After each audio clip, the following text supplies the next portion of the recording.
Hey guys, this is Frank Yecker, and you're listening to Submission Radio. Hey, this is Rich Franklin. What's up, everybody? This is Chris Lieben. This is Diego Sanchez. Randy Couture. Alistair Overeem. Hi, this is Stephen Bonner. This is Don Fry. Hey, I'm Phil, Mr. Wonderful Davis. TJ Dillashaw. You're listening to Submission Radio. Submission Radio. Submission Radio. Submission Radio. You're listening to Submission Radio. Welcome to another episode of Submission Radio. It's the 19th of July. I'm Dennis Shkradov here with Kasper Ozolowski, back from an exciting weekend of local and international fights. Cass, so much excitement over the weekend when it comes to the world of MMA. Excitement overload. I'm all MMA'd out. There's been so many events. I think there's been like 4 or 5 UFC events in the past week. We went to Hex Fight Series 3, a local show where our good friend Sean Davies, who did some techniques of the week for us in the past, he fought, he made his pro debut. So there's a lot of MMA in the world of submission radio. And I mean, it doesn't stop for the next couple of hours or so. We'll be talking all MMA. We've got some big interviews with some big guests. Starting off the show, we'll have Michelle Waterson. She's going to be a fun one to chat to about a whole bunch of things. Then we've got Tito Ortiz. Haven't had him on the show in a while, so we're going to get Tito on the show to talk about Bellator 142. And then everyone's been talking about Fedor. Fedor's coming back. We got the man closest to Fedor that isn't Fedor, right? Vadim Finkelchtein. He's the main man at M1 Global, was the manager of Fedor Emelianenko for many, many years. We're going to have him on the show via translator. This is going to be interesting. This is going to be an interesting show. And of course, we're going to be breaking down a couple of fight nights, Fight Night 71 and 72. The show's loaded, isn't it, Dennis? Oh, it's absolutely loaded. I just feel like when you said, we have the man, his manager, I feel like a lot of people were like, well, I guess that's still good. Nah, I didn't specify which man. I said we had the man. Yeah, and you never know when Fedor's going to come into your life. It probably won't happen during this episode, but he's very quiet. You can't hear him coming. Fedor's like Jesus. Fedor's like Jesus. When you find him, you know? And that's it, and then it's done. That's right, and then you're never the same again. But yeah, so Vadim's on the show. Now, what people don't realize is I have a background from the Ukraine, so I speak Russian. As in you're Ukrainian? Well, no, I mean, I can fight in a Ukrainian way. This man is a Ukrainian host. So I'm from Ukraine. I can speak Russian, even though I'm pretty much Australian. And the problem, Cass, is sometimes with the translators, stuff doesn't get through the way it's supposed to. So I'm going to be very vigilant. I'm going to make sure our questions get asked. And if they don't, I'm going to have to put my foot down. There'll be heck to pay. And ask them myself in Russian. So there's going to be a lot of stuff to look forward to there. Guys, as always, if you haven't liked us on Twitter, at SubmissionAUS, me and Cass put down our thoughts, our deepest, darkest secrets, and everything else that's happening in Submission Radio up there. So make sure you give us a follow on the website, www.submissionradio.com. If you're a website person, jump on there. It's mobile friendly, and it's a fun way to show people what Submission Radio is all about. And also, of course, the YouTube channel. That's where the action really is. YouTube.com/Submission Radio AU. We just finished shooting some really fun stuff with Fight Magazine with Dan Kelly. He's a multiple-time Olympian and also UFC fighter. Got some very exciting stuff coming out, and that's going to be on the channel, but don't wait for that. There's a million things to watch. Have you seen the worst broken noses in MMA? No? I have. Well, Casper, don't ruin it, all right? Here we go. No? All right. Well, go on the channel. Check it out. Do it now. And then there's also interviews with other people like Alistair Overeem, Randy Couture, Tito Ortiz. Oh, we're interviewing Tito today, but there's older interviews with Tito Ortiz on the channel and a whole lot of other stuff. We've got techniques of the week. If you're new in jiu-jitsu or if you're a long-time jiu-jitsu guy, we've got new jiu-jitsu techniques coming out. So a lot of stuff happening on the channel. Jump on, subscribe, and we love to hear your comments. If you have a comment, jump on and give us your thoughts. There's also a very special episode from last week with Dave Meltzer and Tommy Toehold where we break down UFC 189. And that's the first time we've ever done a live panel with 4 people. It was a very different experience. A lot of people really seemed to enjoy it. Got a lot of great positive feedback from that. If you want to hear our thoughts on the event, and Dave Meltzer and Tommy Toehold, jump on there. It's a very interesting mix, and I think that's why people really enjoyed it. Yeah, and don't forget, guys, I know a lot of people, or predominantly people, listen to the show via podcast applications like Podcast Addict or Stitcher or iTunes or TuneIn or SoundCloud or pretty much anywhere where podcasts can be found. If you do, or if you've just recently found the show, don't be shy. Give us a rating. Give us what you feel is fair. We always appreciate 5-star ratings, but no pressure whatsoever. The ratings do help us. Hey, we will find you. We're like Liam Neeson. IPs are trackable friends. Yeah, that's a good point. We can find you. No, but seriously, we would never do that unless you gave us a 4-star rating, and then it's on like Donkey Kong. But in all seriousness, guys, don't forget to rate us. It helps on iTunes, helps the rating, because the more you rate us highly, or if you give us a review or whatever the case is, iTunes goes, these guys must be doing something right. This podcast is doing well. We're going to help promote it. So don't be shy to give us a rating as well, guys. Yeah, I imagine that it's like Morpheus, and it's like, all right, it's got another review. We're going to move it up. There's a guy in a white room one day that we're going to meet.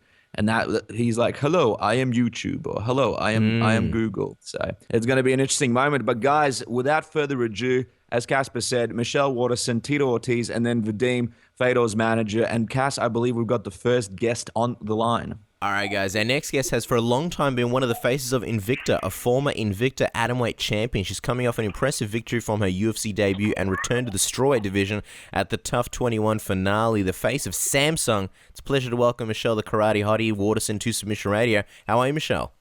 I'm great. How are you? Very well, Michelle, and welcome to the program. Now, before we get into your UFC debut, we have to discuss your ad for Samsung. You've discussed how Samsung contacted you, and you've been a long-time Samsung and Android user. Give us the lowdown. When did you decide that Android was the right path in your life?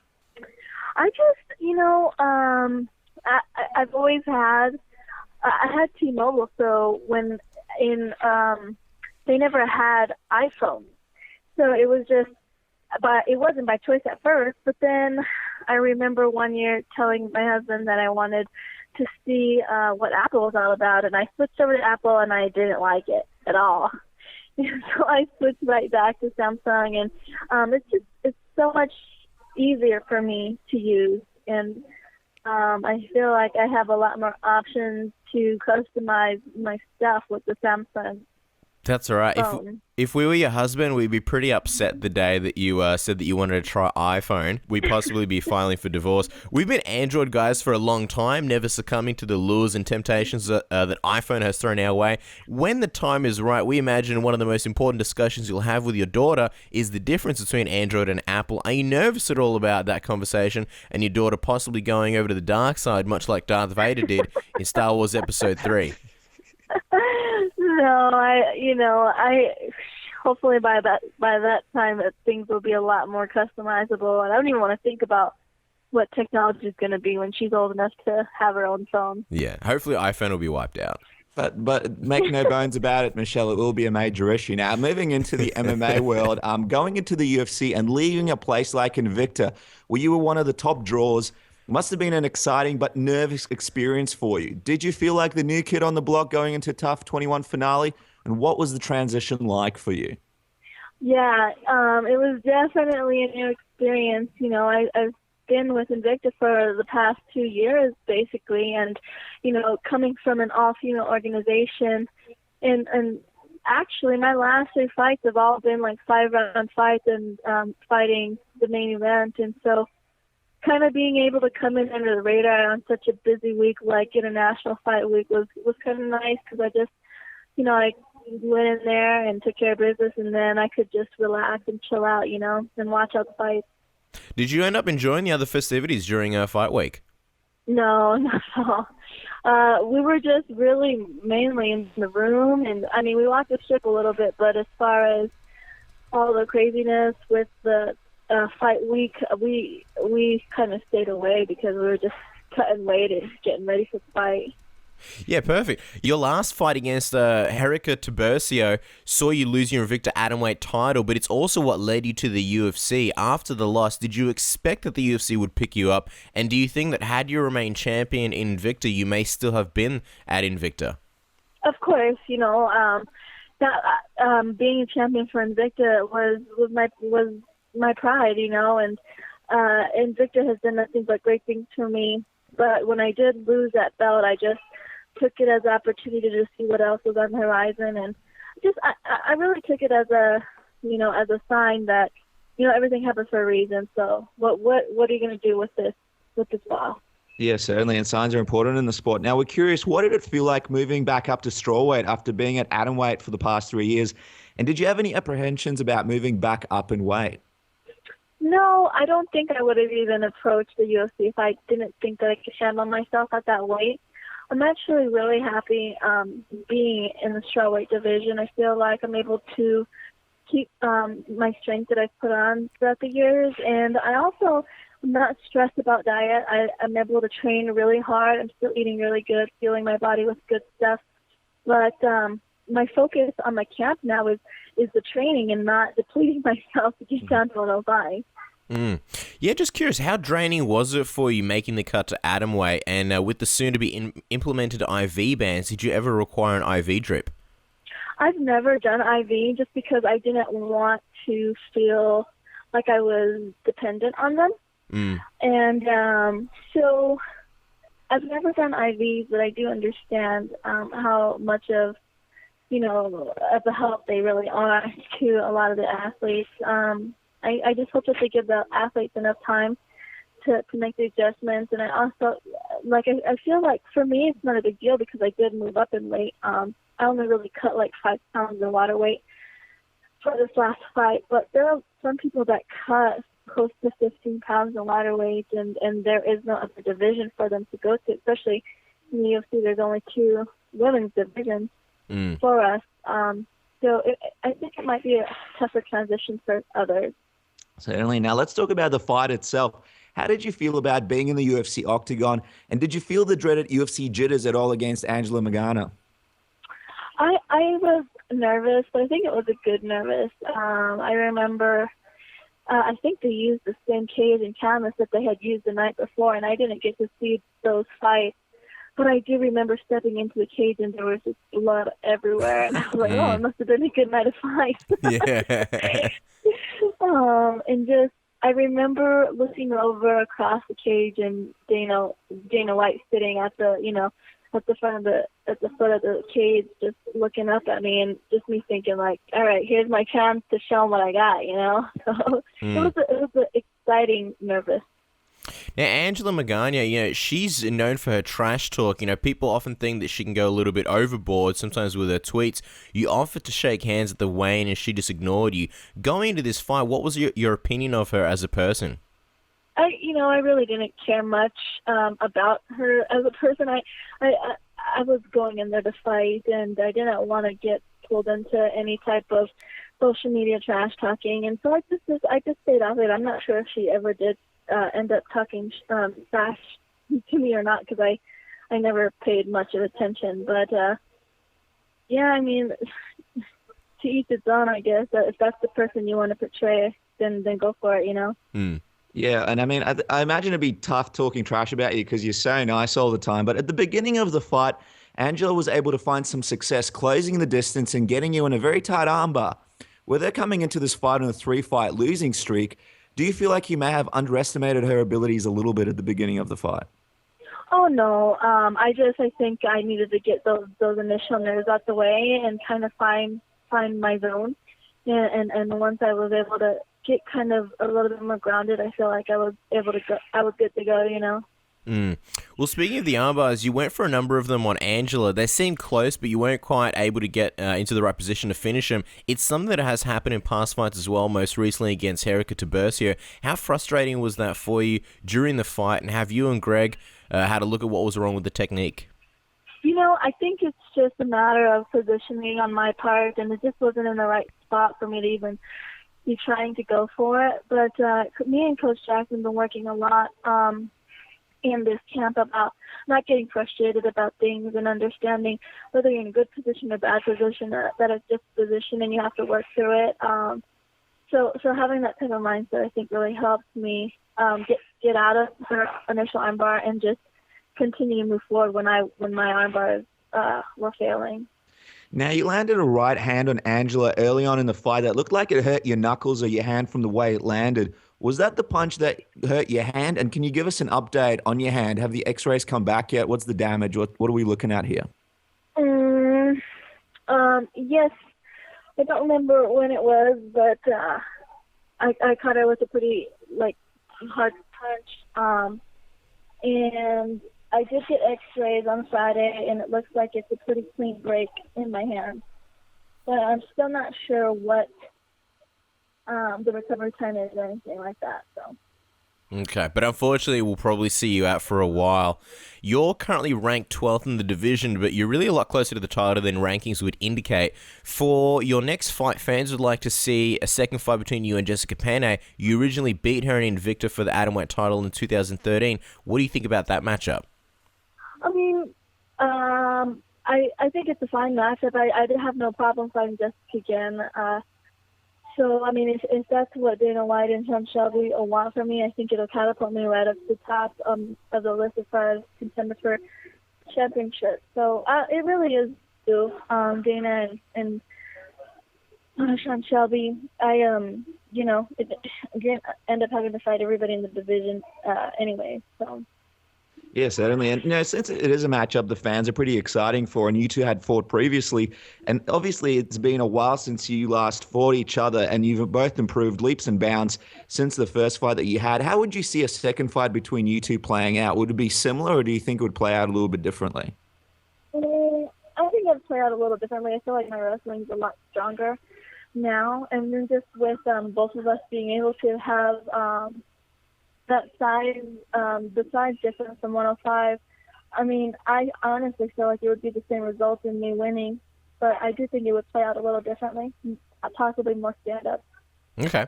While we're on the topic of Jessica, what were your thoughts on her fight with Joanna Jędrzejczyk? What was your biggest takeaway from that fight? It's just things that I've, have been able to study about Jessica from my previous fight that I noticed.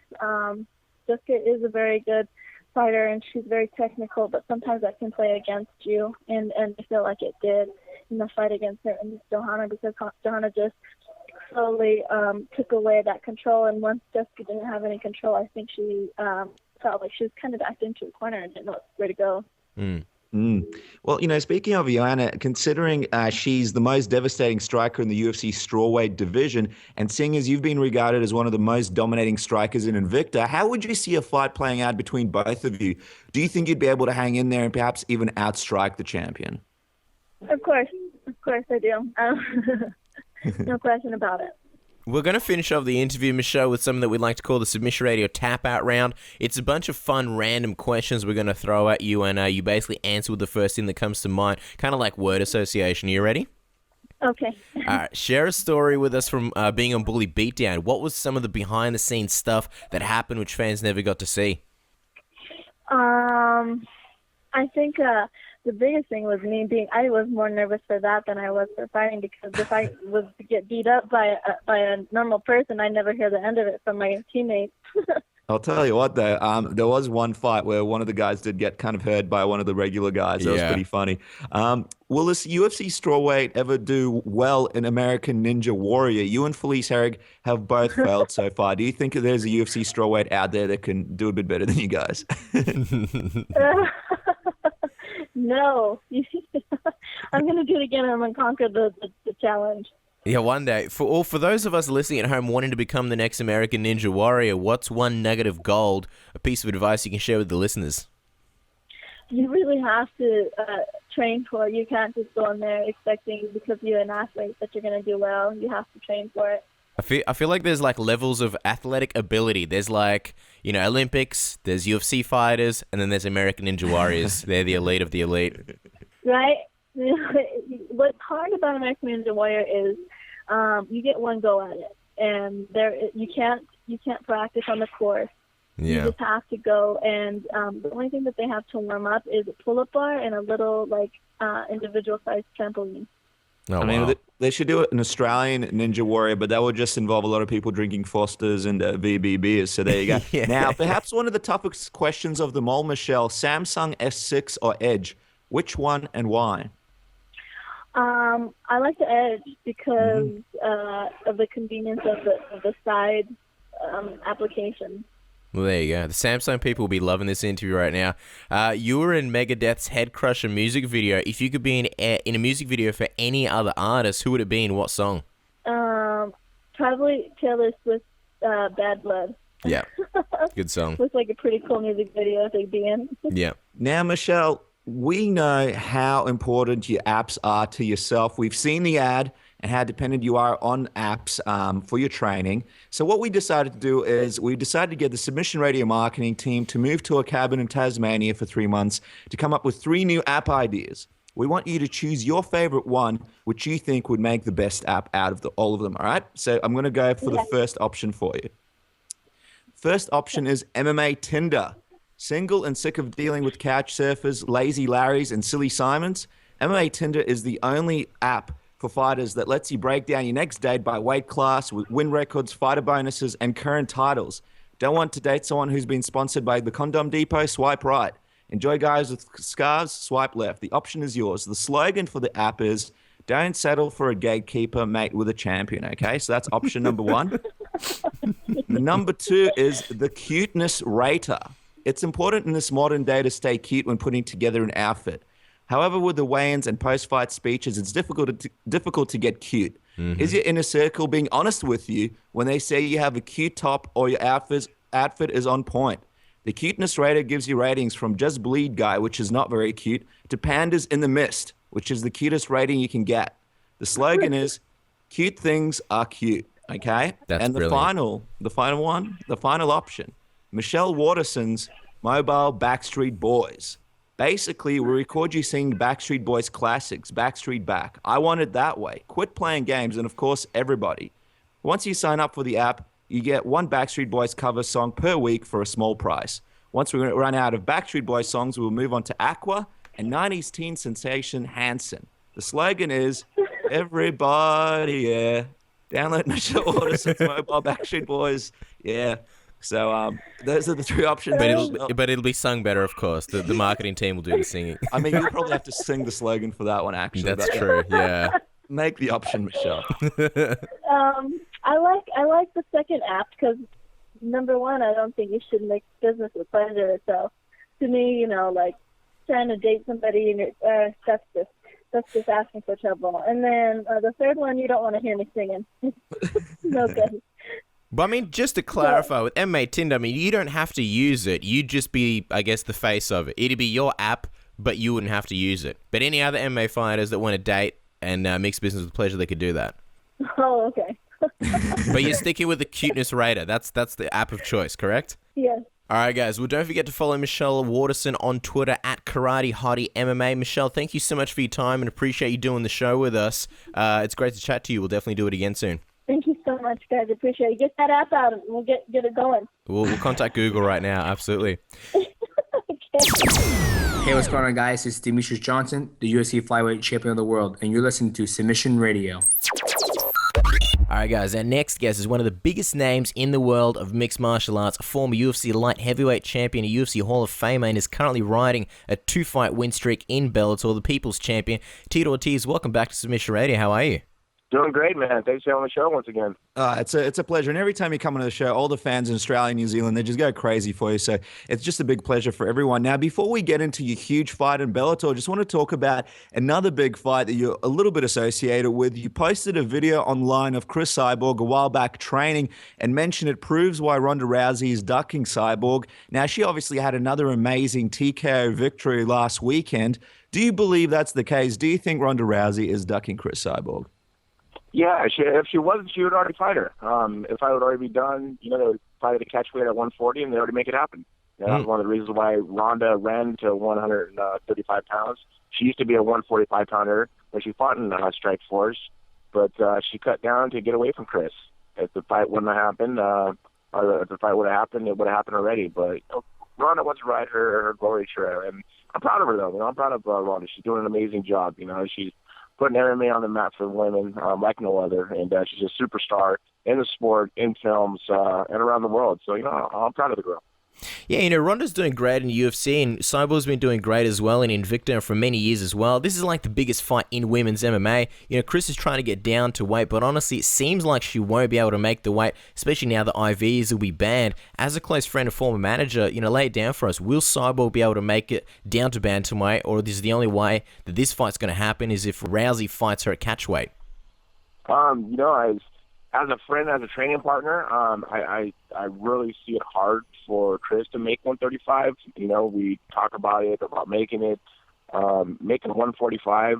it's not super difficult, but it is hard for her to do. I mean, she's coming down from 170, you know, I mean, when she's not in great shape, she's 175, almost 180.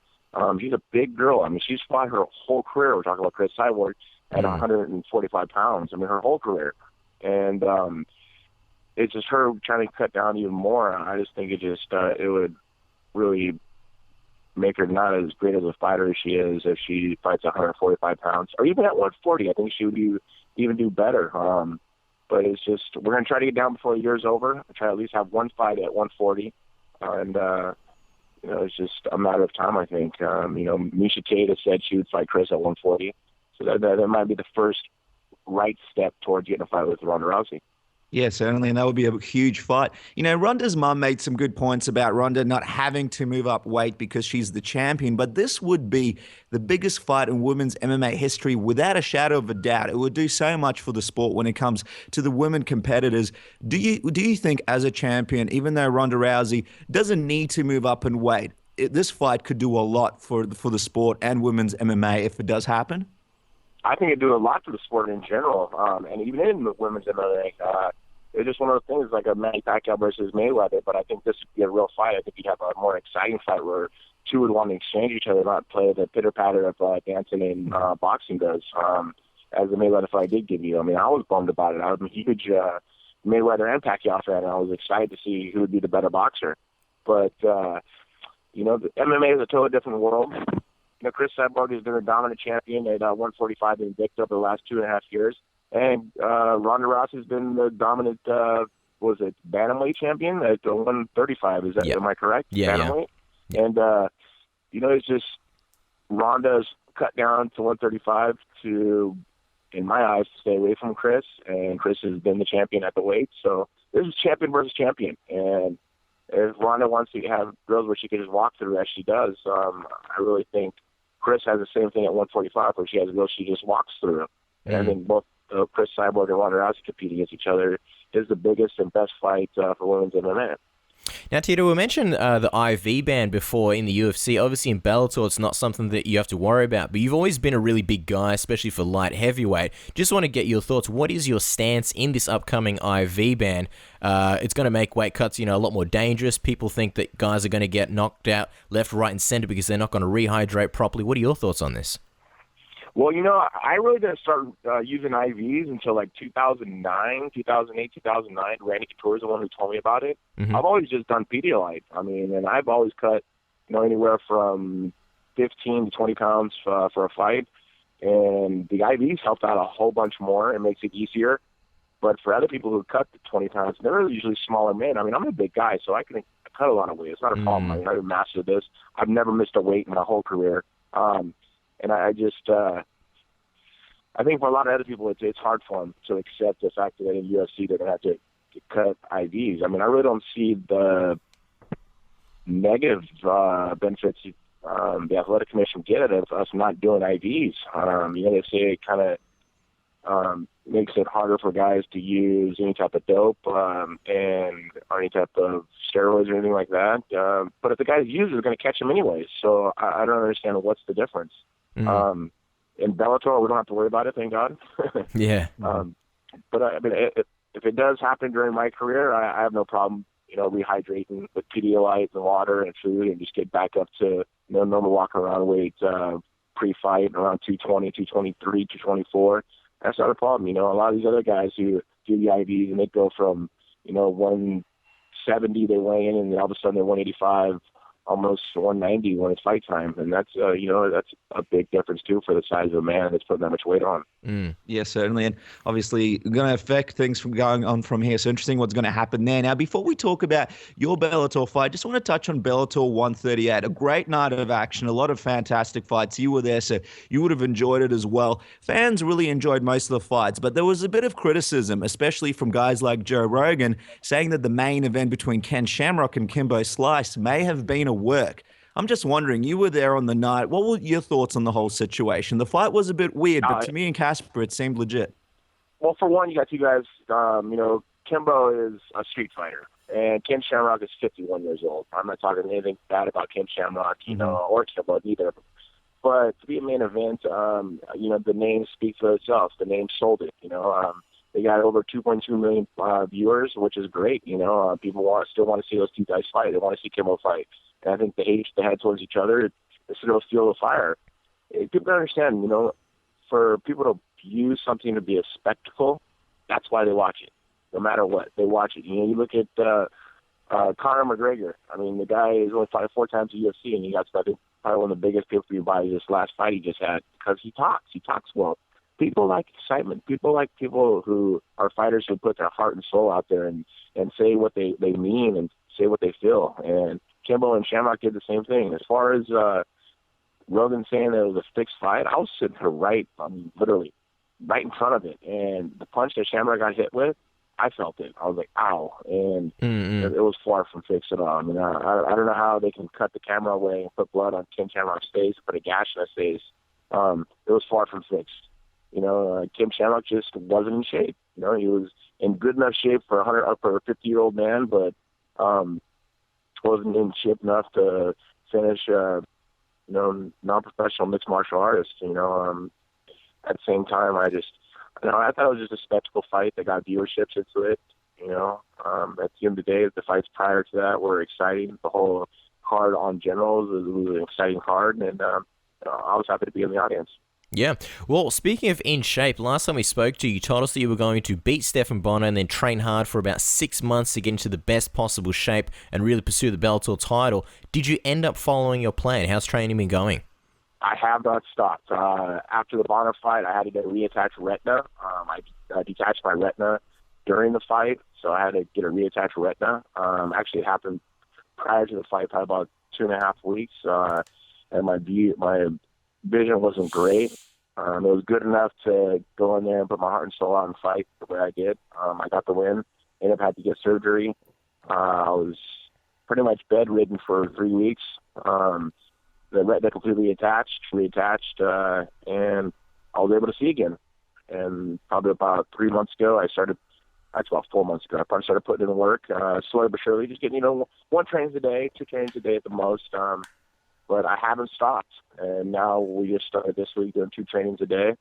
And I'm putting in the work, man. I see the goals have just been set, and I'm kind of really laid the table out of what I want to do and what I'm going to do. I got the title fight that I wanted, and I'm going to be champion before this year is over. Certainly. Now, before you chose the Liam McGeary fight for the title, we read that Scott Coker offered you a fight with Frank Shamrock. I'm just wondering, how close to that did you get to taking that rematch, and what were the factors in you choosing the fight with Liam instead? It took about maybe 2 seconds to figure that one out and say no. But let's think about this. Tito Ortiz, 2015, fight Frank Shamrock, who's retired. Who's on Tito Ortiz, who's on a two-fight win streak, and has an opportunity to fight for a world title. Why would I want to give my fans an easy win where I can go out saying I fought the champion and beat the champion and challenge myself like no other? I can take the easy road out. I can make the payday. I can get paid. This is not paydays for me. I have money. That's fine. It's not about that. It's about me leaving the sport as being a world champion. How I started this sport as being a world champion. And I challenge myself. I mean, that's why the fans love me. I challenge myself. I could have took a fight with Kimbo Slice. I could have took a fight with Ken Shamrock. But no, I didn't want to. I want to challenge myself as a human being, as an athlete, as a legend in this sport. I really have done so much for the sport. The sport has given me so much. I just really chose this because this is. I mean, right off the bat, I told Scott I want to fight Liam. He's like, "Well, why don't we do you and Kimbo?" I was like, "No, I want to fight Liam." He goes, "Oh, why don't you do you and Ken Shamrock?" I'm like, "No, I want to fight Liam." He goes, "Well, what about you and Frank Shamrock?" I go, "Scott, please, who do I need to talk to? I want to fight Liam McGeary." And he goes, "All right, well, I really don't think people really like this." I go, "Okay, we'll see." And I posted on Twitter, and people went nuts. Legend versus champion. They want to see it. And all of a sudden, Viacom talking, Spike TV talking, and then all of a sudden Scott called me back. He's like, "This would be great. Champion versus legend. Let's do this." And bada bing, bada bang, we're in the ropes of on the road of being a world champion again. And Yeah. I'm very, very excited. Yeah, it really seems like Bellator is going for those showcase fights, like bringing back legends, doing the the stuff that gets really like viewership and eyes and casual fans. Like perfect example, Ken Shamrock versus Kimbo. What do you think about the direction that Bellator is going in? Because it's almost like they're moving away from the typical sports feel of MMA and they're going for that more entertainment factor, almost like a mix of pro wrestling and like pride events. Well, I think it's just a mixture of like, yes, the pride events, exactly. Well, we got to get the talent. It's just getting the talent in there. The talent is there. It's just these guys need to find a little more. They need to find characters for themselves. And the guys who are with UFC who want to treat it right, who don't like to be bullied around, they'll come to Bellator. And Scott does an amazing job. He's a straight shooter, and I'm excited to be a part of the company. And it feels like I'm a part of a family with Vicon, Spike, and Bellator. These guys treat me really well, respect me like no other, and it's just as this ball rolls, it's just going to get bigger and bigger and bigger as snowball, little pebble drops off the snow mountain. Now, Liam McGeary seems like a very laid-back guy, and you guys seemed cordial when you were on the stage at Bellator 138 together. How do you feel about the guy personally? What is it like fighting an opponent who you seemingly have no beef with, as opposed to your last fight against Stephan Bonner? I think Liam is a great guy. I really like the guy. He has something that I want. That's a world title. Face to face, I have respect for the guy. When it's fight time, everything can be thrown out the window, and it can be two dogs trying to get their first meal. But I think it'll help me more that I fight with my heart and mind, and not with my mind and heart as I did with Stephan Bonner. I just fought with pure heart and anger. I hate it. I mean, every punch had bad intentions on it. I was swinging for the fences. There was no technique to it. I was trying to maul Bonner. I was just trying to kill him. I still wanted to punch him after the fight was over. I still want to punch him even now. I don't like the guy. I really don't. He's just a scumbag. I don't like the guy. And I don't like, in my whole career, there are many people I can say after I fought him that I still don't like him. And Bonner is one of those guys I still don't like. He's a dirtbag. McGeary I have complete respect for, and I think it just makes a match that much more exciting to watch, because we're going to see who's the best technician, who has the better skills. And yes, Liam is 10-0, and he's submitted a lot of guys. He's knocked out a few guys, but has he ever fought anybody like Tito Ortiz? I really don't think he has. I watched what Emmanuel did to him, and to take him down at will like that, I know what I have to do to win the match, and I know what it's going to take for me to be world champion. But like I say, Liam is the best right now. And 205 pounds in Bellator, Liam is the best fighter in the world. And I got to prepare for that. I got to prepare for the worst, and the best will happen. Well, let me ask you something, because obviously you're a living legend. At this point in your career, do you think he'll bring anything to the table that you haven't seen before? I hope. Will he bring anything different that I've never seen before? No, because, I'm training with the best right now. I'm training at Kings. I'm training with Rudy Superdoon. I got a lot of guys that I'm working with, Rafael Cordera, Jason Perillo, a lot of jiu-jitsu guys that are helping, some wrestler guys that are helping. I'm just putting it to work. My mind's able to do it. My body's able to react in everything I'm doing. I'm doing my road work. I'm doing my lifting. I'm doing the things I need to do to prepare myself for war. I'm going out there, and I'm going to give it everything I possibly can to get my hand raised, and that's what I'm going to do on September 19th, is get my hand raised and be, a champion in two major organizations for the first time. No other fighter's done that. Well, it's interesting that you say that. Speaking of your career, the fight is for the Bellator Light Heavyweight title. Having already been a UFC champion for so many years, what would winning the Bellator title mean to you? And would it mean as much to you as when you won the UFC title all those years ago? I think it will mean as much as it did the first world title, because just to the position of my life right now, where I am, so many people don't believe that I can do it, and I know I can do it, and I want to prove all my fans that back me that I can do it, that I know I will. I'm hungry. I want that world title. It means the world to me right now to be world champion again. It's just, things are destined in the world just as long as you believe them that way. And I believe leaving MMA as a world champion, and that's what I believe, and that's what I'm going to make happen. It's a self-fulfilling prophecy, and I believe in it, and I'm going to make it happen.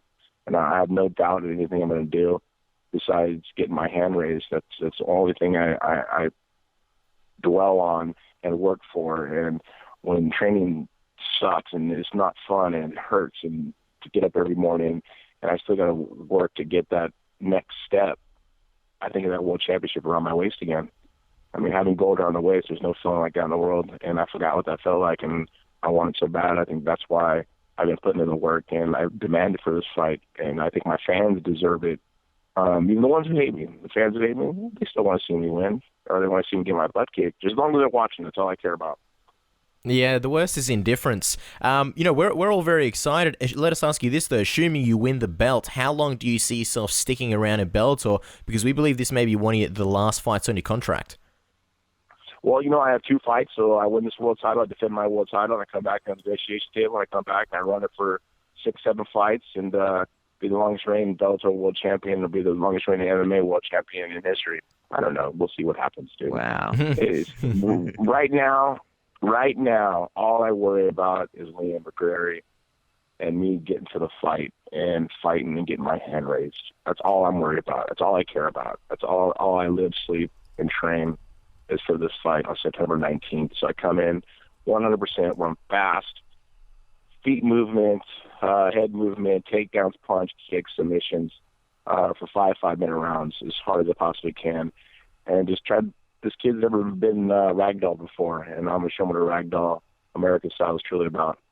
Oh, absolutely. Now, a lot of people that outside America may not know Liam as well as the Bellator fans in the US, and a lot of people sort of know Daniel Cormier as the dominant champion when it comes to light heavyweight. But how do you think Liam's skill set compares to the guys in the UFC? Because he's an incredibly tough fighter, and people may not realize how impressive he really is. He's really good. I mean, he's at least a top 5 in my eyes. Cormier is the champion, of course, in UFC. But I think Liam is for sure the top 5. When I left UFC, my last few fights with the UFC, I thought I beat the trilogy I had against Forrest. I thought I beat him, 2 of the 3 rounds. But I went on prior to that. I beat, the number 3 guy in the world right now, or number 4 guy in the world, Ryan Bader. And after that fight, I fought Rashad 2 weeks on a 2-week camp. I lost to him, and then I lost to Nogueira, and at that time of my life, I wasn't mentally there at all. And I went on and I fought Forrest Griffin as a retirement fight because my mind wasn't there. I had to take care of some stuff at home. I had to take care of my kids. I had to take care of my future with my kids, and I did. I took the year off, and that's why I came back. When I came back to Bellator, life has been great, man. People understand as a fighter, if your life at home ain't right, you're not going to fight right. You're not going to train right. You're going to be in the gym, not putting in 100% in camp. And I've been able to do that over the last year with Bellator. It's been great. And my mind's right. I see myself as a top 10 for sure. And it's just a matter of time. Liam, I think, is the top 5 because he is that good. He's the greatest in Bellator. But I'm going to have to prove how much better I am than him. It's interesting that you mentioned that because that pretty much segues us perfectly into the next question. You mentioned in an interview last month that when everything is perfect at home, it helps you perform, and you've said it again now. Just curious, without getting too much into it, obviously your ex-girlfriend Jenna Jameson, her lawsuit over your home, would that be a distractor for you at all going into this fight? The plain answer for that one is I'm fighting, and that's why this is all happening. I'm fighting. It's, once again, trying to get back in my head again. And I ain't letting it. I've got away from that 2 years ago, and I'm happy. It's all a facade that she built up in her own mind, and I can step away and not have to worry about it because I know the truth, and I know what she's trying to do to me. And it's sad. It's person needs hope, and that's pretty much all I can say about that. Yeah, no worries. Now, the Bellator Light Heavyweight division has recently had a new addition added in Phil Davis. I'm just wondering, we never got your thoughts. What do you think about Phil Davis leaving the UFC and coming over to Bellator? It's a guy who maybe didn't like the negotiation tactics from UFC. That's why he had to walk away. It's a good add-on to Bellator. He's a great fighter. He's a great 205-pounder, and hopefully a lot of other fighters follow him. It's just a matter of time that it's going to happen, especially this Reebok deal that's going down. It makes it hard for the fighters to go out and get sponsors. As you can see, the fight that happened tonight in Bellator at the Mohegan Sun, all the sponsors all of a sudden came over to Bellator. It was nice to see it because now there's a huge opportunity to make huge money that you won't see in UFC anymore because the sponsor is able to sponsor fighters and not have just one company be a main sponsor for the whole organization as Reebok is with UFC. You mentioned Conor McGregor before, and obviously now that we're talking about UFC, and UFC 189 just happened last weekend. Did you get a chance to see the uniforms, and what did you think of them? The uniforms are horrible. Thank God I don't have to fight for that company. Gosh, I feel bad for those guys, man. They look silly. I'm not a big fan of it. I don't know. That's just me. I mean, I think each person has their own unique personality that shows through their clothing. That's the way I did. You know, when back in the day, can you imagine Chuck Liddell and Tito Ortiz have to wear Reebok and they couldn't wear Ice and Flames? It just wouldn't make any sense at all. So you lose the fighters. It's just you're controlling the fighters. The fighters are going to get an opportunity to make a name of themselves ever because they all look the same. It just looks like conveyor belt of fighters are going out there fighting. You know, thank God for McGregor, who talks very well and he's outspoken and you know, he's able to find a character and run with it. I mean, the guy is a great talker and he can back it up in his fights. You know, he has changed my mind of what type of fighter he really is, and I think he's going to be great. I think he's going to be one of the greatest. Absolutely. And just on those Reebok uniforms, I mean, white pants and a white shirt, they look like cricket players. It's just doesn't work. Now, Tito, we've got a few fan questions to wrap up the interview with you. Obviously, the fans love it when you come on, and we just chose about a couple of 2-3 questions just to ask you. So the first question comes from a guy username Trevor GDA. He goes, one of your former Bellator opponents, Alexander Shlemenko, has been suspended for 3 years from MMA for issues with PEDs. What do you make of this whole situation? You know, I guess he should have never called me out. Once I choked him unconscious, it seemed like his career just really took a crap. You know, I stole the soul. And I guess I'm sorry, Alexander Shlemenko. I apologize to you for doing that, but you called me out. A lot of these guys get fought for this stuff and it's stupid. Why do they do it? You think they think they're going to get away with it. And it's just, it's sad for the sport. You know, it's sad for each one of the individuals that do get caught with it. And you get high names by doing it. I mean, big name guys who are doing it getting caught for it. You would never believe it. But I think it's bad for the sport. They set a bad example for the sport and for themselves. And, you know, they got to pay the price. And Alexander Shlemenko paying 3 years for it. That's a big price to pay. Yeah, that's massive. Second last fan question, Tito. Funhouse wants to know, I'm a big fan of Tito. Just wanted to get his thoughts on Conor McGregor's performance at UFC 189. Is he a fan, and does he think McGregor is a bigger draw in MMA than Brock Lesnar? McGregor is a bigger draw in MMA than Brock Lesnar. As of now, before Brock Lesnar was, just because he came over with all the WWF fans, and they're huge, crazy maniac fans. But now Conor McGregor has a whole country on his side, and actually probably 2 countries now with the United States. And he got Brazil hating him. So, I mean, when you have them love you and hate you, you fall in my shoes, or they love to hate you and hate to love you, which is great. And I think McGregor is... Before, I thought he wasn't as great as he is after the fight because he was taking an ass whipping for a round, and he came back and he showed poise, he showed technique, he showed talent, and he's great on the mic, and he ended up knocking out Chad Mendez, and Chad's never been knocked out ever, and he knocked him out within 3, and he called it. He said he's going to knock him out in 3, and I wonder if Dana made that $3 million bet with him saying he's going to knock him out. So I think McGregor's good for the sport. I think McGregor's he deserves everything he gets. And I hope he's getting paid what he deserves. And I gotta say, I gotta respect the guy. He dressed nice, he talks great, and he fights great. Kind of like myself when I was a world champion. So it's nice to see a guy doing it nowadays and not afraid to do it and has no backlash by doing it. Oh, for sure. I mean, my guess would be you'd be one of his idols growing up when he was watching MMA. Well, I mean, while we're talking about that, what do you make of all these people saying the fight was fixed and the UFC fixed the fight, so it played out in that way? Just ridiculous, right? It's ridiculous. It was fixed. It was not fixed. I mean, they did pick Chad Mendez 2 weeks prior to the fight. They probably ran him through the PR tour, and, you know, Chad wasn't ready. I would love to see Frankie Edgar with that fight. I think Frankie Edgar would do a better job. But, of course, UFC, there's a little weight on McGregor that UFC wants him to win. The guy talks great. You know, if he fights good and he puts people's butts in the chairs and people watch on pay-per-view, and that's what they care about. You know, they protect their commodity, and the commodity's Conor McGregor. Wonderful. And I mean, last fan question here before we wrap up the interview. This one is from the Candy Fiend. Candy Fiend, interesting username now. He wants to know, do you think Fedor will sign with Bellator? Did you have any indication from your signings together? You guys did some legend signings together that he might be interested. And would you be interested in a fight with Fedor? Because this could be the biggest fight in Bellator history. I think Fedor is signing with Bellator. And if he can get down to 205, I would love to fight him. I've always fought at 205. I will always fight at 205 because I know I'm in great shape when I fight at 205. But Bellator could put that together. Wow, can you imagine after I beat McGeary, me and Fedor for the light heavyweight title? That'd be amazing.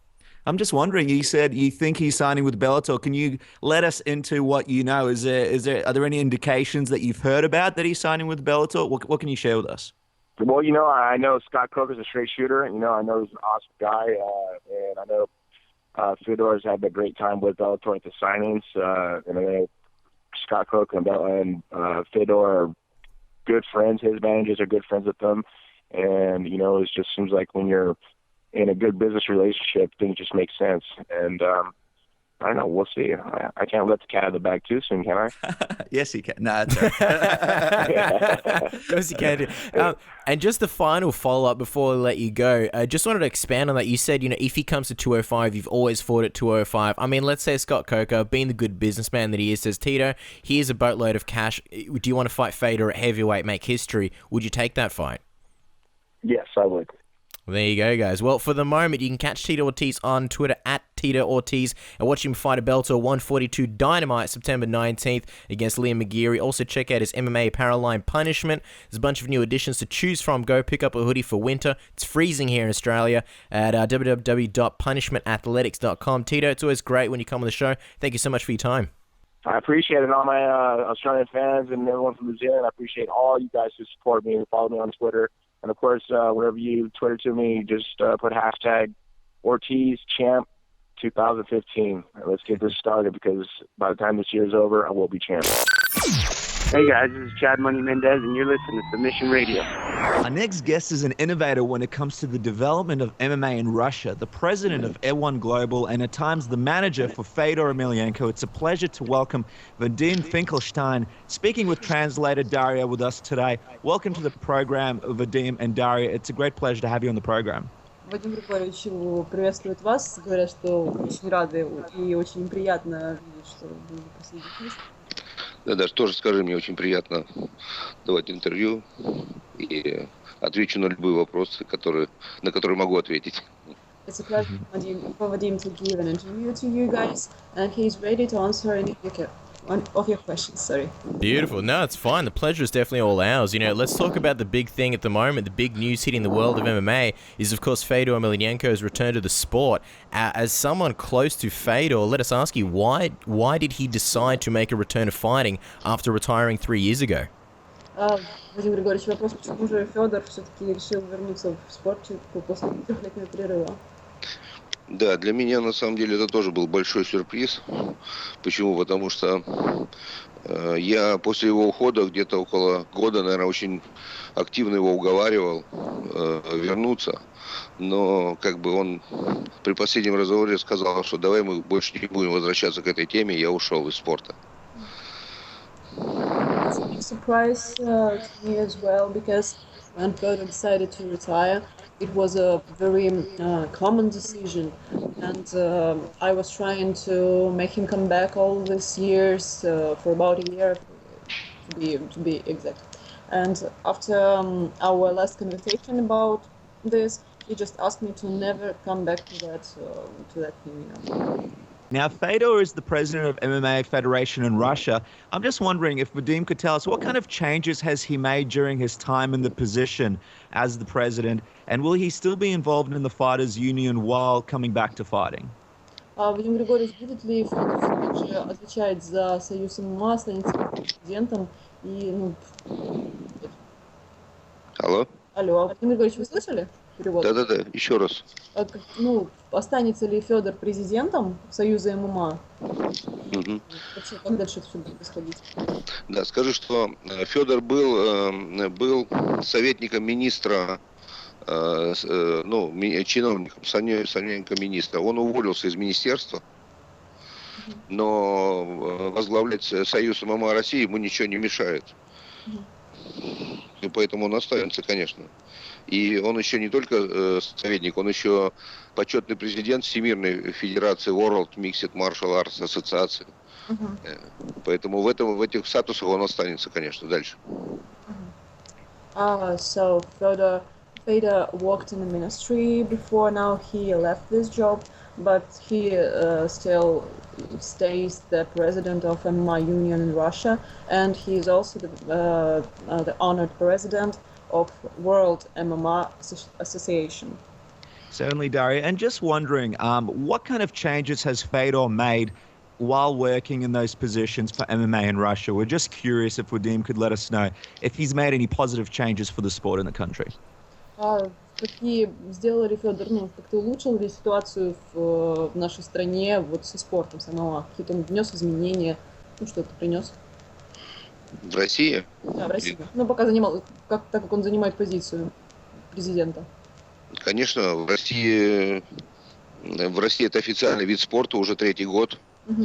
И вот только в прошлом году на чемпионате России, для того, чтобы дойти до чемпионата России, участвовало 7 тысяч человек в России. Поэтому вот на чемпионатах мира, Европы практически очень много российских бойцов выигрывают вот эти вот аматерские, любительские чемпионаты.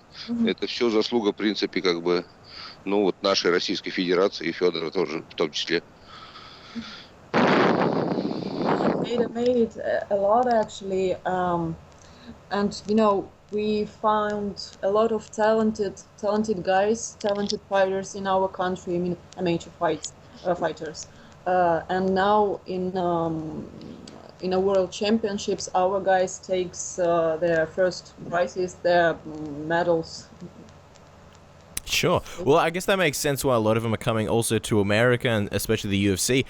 Speaking of them, a lot of people are speculating that some of the successful pay-per-view attractions have played a part in, Fedor coming back, believing that there is more money to be made than before when Fedor was fighting. Looking at fighters such as Ronda Rousey and Conor McGregor, Vadim, did this play any part in the decision to return?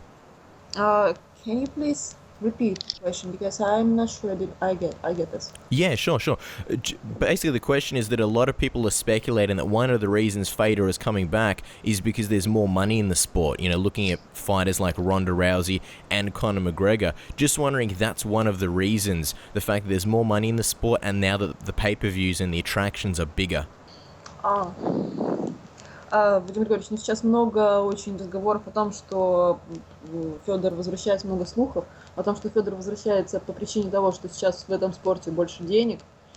И являются ли деньги причиной для него, чтобы вернуться? Потому что это большие показатели, если его бой будет показываться на этих ППВ, то это большие деньги, большое количество трансляций и прочего. Имеют ли деньги для него решающее значение? Мне сложно ответить на этот вопрос на самом деле. Но я не думаю, что им двигают только деньги, потому что Федор все эти 3 года был, очень активен в ММА-спорте. Он был там десятки раз на наших чемпионатах М1 Челлендж, он был десятки раз на этих любительских соревнованиях чемпионов России, мира, Европы, Азии. И всегда он давал мастер-классы. Мне кажется, что просто пришло такое время, что он просто соскучился. Он, наверное, понял, что все-таки он что-то упускает в жизни. Вот мне так кажется. Well, I don't think that money is the main reason why Fedor came back. Because I saw him visiting our M1 Challenge events. I saw him visiting amateur championships. He gave master classes. He met a lot of people, and he saw that people miss him, and people wanted him to come back. So maybe the time has come, and someday he found out that he's missing something and decided to come back. And obviously, we've all missed him as well. Now, just wanted to get something clear. Obviously, Vadim has been his manager previously. Is he the person who's going to be negotiating Fedor's next fight? And as someone who's worked with Fedor before, what does Fedor look for in a company when deciding to fight for it? Вадим Григорьевич, как бывший менеджер Федора, ведете ли вы переговоры с ним, и, может быть, вы в отношениях с какими-то ММА-промоушенами уже, которые хотели бы подписать Федора? И как вы думаете, вот, с точки зрения Федора, как выглядит тот промоушен, в котором он бы хотел выступать? Ну, на самом деле, я, наверное, не только как менеджер, а больше, наверное, друг Федора, да, мы много лет вместе. И, конечно, я ему буду помогать, если он меня попросит об этом, сделать какие-то там договора там. На самом деле не так много организаций в мире, где бы он мог выступать. И я в том числе хочу, и чтобы он, может быть, и какой-то бой провел и у нас в России, в М1 челлендж, у нас в М1. Поэтому, Федор свободный агент, у него нет ни перед кем обязательства, и это будет его выбор. Выбрать, где выступать и с кем. А я буду просто помогать ему в этом. Well, I'm actually more a friend to Fedor than a manager. And of course, if he will ask me for help to sign some contracts with some MMA organization, I will help him as much as I can. But I don't know what kind of organizations he is looking for in particular. And I think there is not a lot of MMA organization in the world now who can afford Fedor. That's interesting. Well, I mean, obviously you've got the UFC, they're known as a multi-billion-dollar company. You've got Bellator, who obviously have VCon behind him, who's a massive media conglomerate. Even World Series of Fighting. Recently, Ali Abdelaziz has said, I think, just the other day, that they can afford Fedor. They do have the money, and they said they'd be open to going down to Russia and doing co-promotion with M1 Global and Fedor. And the interesting thing about World Series of Fighting is that their heavyweight champion, Blagoy Ivanov, is Russian and owns a victory over Fedor in Combat Sambo. I'm just wondering, Vadim, could World Series of Fighting be a possible platform for Fedor, and would you yourself be interested in co-promoting with them? Вадим Григорьевич, как раз то, о чем мы с вами говорили сегодня утром, WSOF заявили, что они могут позволить себе Федора, и у них чемпион в тяжелом весе, он Благо Иванов, он русский, как они утверждают, но он не совсем русский, и он когда-то победил Федора по любителям, по самбо. Вот. И Али Абдельазиз заявил, что они могут позволить себе Федора, WSOF, и они готовы на копромоушен с М1, если что, то есть для них это не проблема. Вот вы как смотрите? Знаешь, я не знаю, это, наверное, предмет договора, но мы, на самом деле, на сегодняшний день не сильно заинтересованы в копромоушене. Почему? Потому что, в принципе, мы очень сильно набрали обороты М1. Мы делаем 12 событий в год, и у нас очень много контрактов с телевидением там в разных странах, и поэтому копромоушен очень сложно делать, потому что тут очень много сразу проблем, вопросов замечает, кто будет продавать на этот канал, кто на этот. Поэтому мы не сильно заинтересованы в копромоушене, если честно, потому что много сложностей просто с этим. А так, в принципе, поговорим, потому что они также могут участвовать в этом, наверное, как говорится, в тендере, и могут давать предложения там для Федора, и это все-таки, как сказать, он свободный агент и может выбрать, где ему интересно выступать и с кем.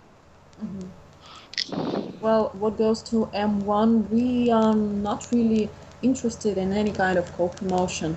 M1 is a self-contained European promotion. We have not less than 12 shows a year, and this number is about to grow every year. And well, actually, we can talk about this. It depends on many things. It's complicated to make a co-promotion. It's a hard thing. It's about money, how you and what goes to Fedor, it's only his choice. He have a really wide choice of MMA organization in the world, and who will make a better offer to him, that will get Fedor. Sure. Just wondering, Vadim, because obviously back in the day, you guys did do co-promotion with Strikeforce. Obviously, everyone knows Scott Coker owns Strikeforce. Now he owns Bellator. So does that mean that it's unlikely that you guys would co-promote with Bellator in the future, especially if Fedor was to fight on a card? Владимир Григорьевич, учитывая, что в прошлом был промоушен со Strikeforce, сейчас есть ли шанс или вообще нет никакого шанса, что будет у нас ко-промоушен с Беллатором, и с Федором в главной роли? Нет, я не думаю. Потому что тогда была другая ситуация. Федор был под контрактом у М1. Сейчас у него нет контракта никакого с М1. И просто сейчас ситуация изменилась, что мы себя очень хорошо чувствуем сегодня на европейском рынке. И как сказать, мы сделали тоже вот эту платформу, как у других компаний, вот этот М1 Global TV. И сегодня мы просто себя хорошо чувствуем, нам не нужен никакой промоушен, потому что у нас все мероприятия, в принципе, расписаны. И, как сказать, поэтому вряд ли будет. Если он пойдет выступать, он пойдет только выступать, просто как спортсмен, без всяких обязательств, без всяких, вот этих промоушенов и других обязательств. Well, I don't think so. I don't think that the promotion with Bellator is possible. It was another time when we co-promoted with Strikeforce because Fedor had a contract with M1. Now it's a different story. And to repeat what I said before, I want to say that M1 don't really need any co-promotion. So.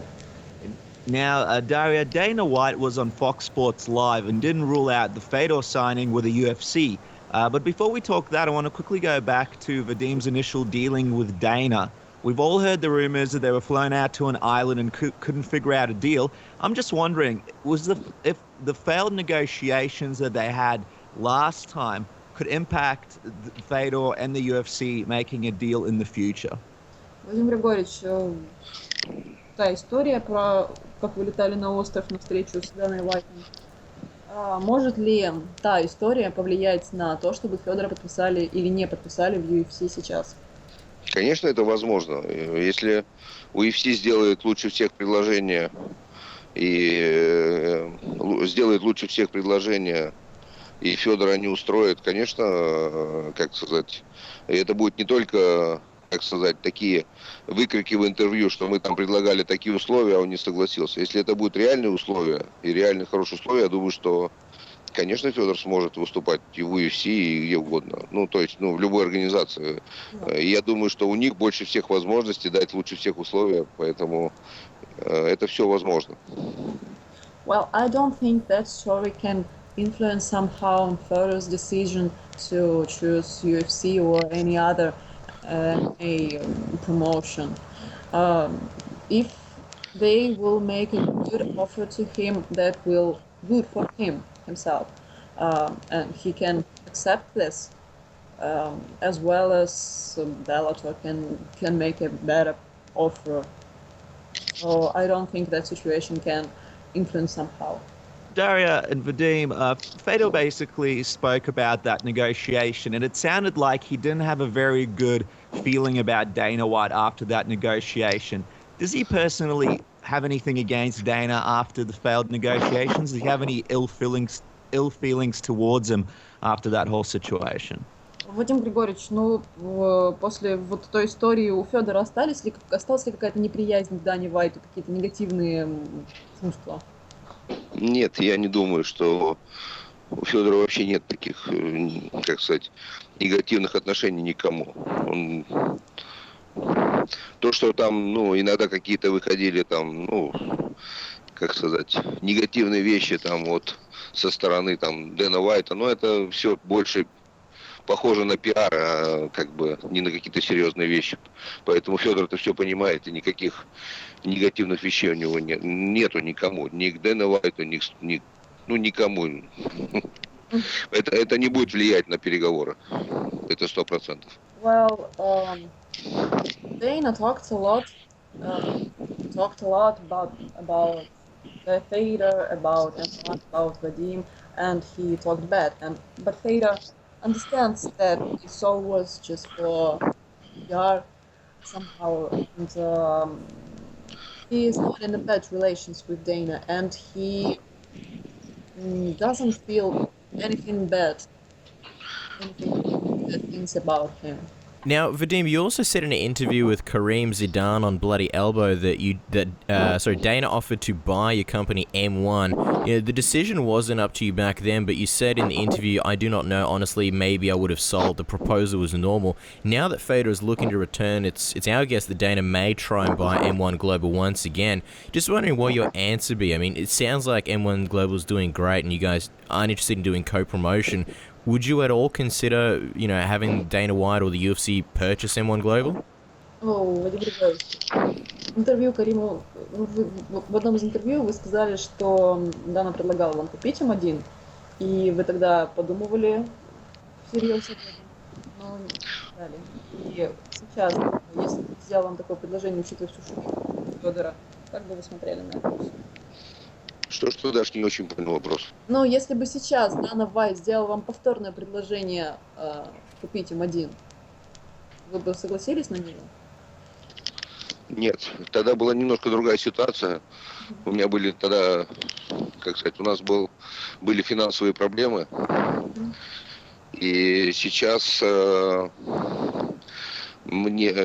я даже об этом не думаю. Почему? Потому что мы вышли, несмотря на то, что у нас в стране небольшой там кризис, да, сейчас, но наоборот, у нас сейчас идет подъем, и я на следующий год планирую 14-16 событий делать, и эти события у меня уже практически все прописаны, проплачены спонсорами, и мало того, я строю в этом году, начал строительство арены, М1 арены в Санкт-Петербурге на 3000 человек. Вблизи прямо этой нашей башни «Газпрома». Красивую арену. Скоро я презентацию сделаю. Поэтому сейчас мне это вообще не нужно. Сейчас я, наоборот, хочу через несколько лет с М1 идти на IPO.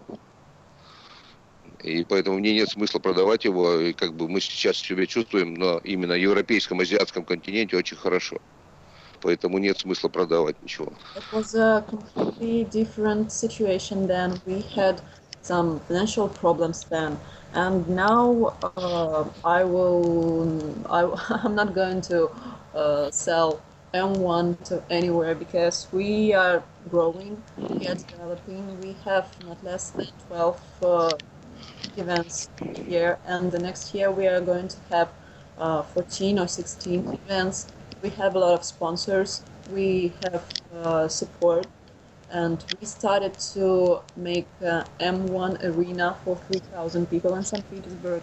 So it's no more financial problems for us, and no matter for me to sell the M1. Now, Vadim, let's assume that the UFC will try to sign Fedor. Do you think the new Reebok deal would be a problem, given that Fedor would most likely get very little money in sponsorship and also have to wear the uniform? Владимир Григорьевич, если все-таки UFC решат подписывать Федора, то, как вы думаете, станет ли проблемой та самая их сделка с Reebok, которая не разрешает выходить в клетку и вообще рекламировать каких-либо других спонсоров, кроме как Reebok? Вы думаете, станет ли это проблемой, потому что Федор, очевидно, получит мало очень денег от спонсоров в таком случае? Я не знаю это. Думаю, что не будет проблемы. Наверное, как-то все... Я думаю, что Reebok, наверное, тоже с удовольствием сделает сделку с Федором. Я не думаю, что в этом будет большая проблема. Я точно не знаю. Well, I'm not sure, but I don't think that's gonna be a big problem because I think Reebok is interested in Fedor as well as UFC, and I think if they really want this, they will find some ways Daria, it sounds like, from the very little Russian that I know, I'm actually from Ukraine originally, so I do speak Russian. It sounds like Vadim is very hopeful that Fedor will be in the UFC.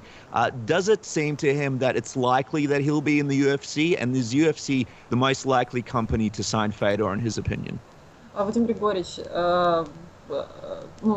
такой вопрос просто звучит так, как будто бы вы даже немножко хотите, чтобы Федор оказался в UFC.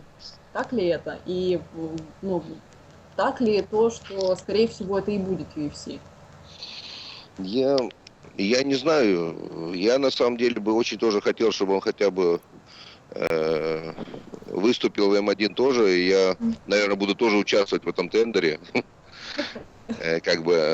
И я просто понимаю, что у других организаций, не только у UFC, а еще там есть и японцы, есть и другие американские организации, они тоже все хотят, чтобы он у них выступал, и, наверное, будет такая, как сказать, большая борьба за это. И это самое...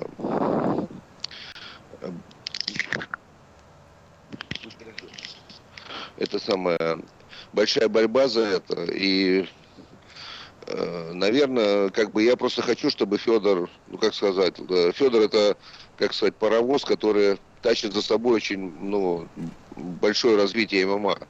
И я все равно в этом паровозе, в каком бы вагоне я ни сидел, понимаешь, там, первым или последним, поэтому мне бы интересно, где бы он ни выступал. Он все равно, прославляет это самое... он все равно развивает ММА, и от этого становится, мне тоже, я имею выгоду, потому что больше людей начинает смотреть и интересоваться вот этим спортом новым. Well, I think that there is a lot of companies who would like to sign Fedor. It's companies in United States, in Japan, in Russia as well.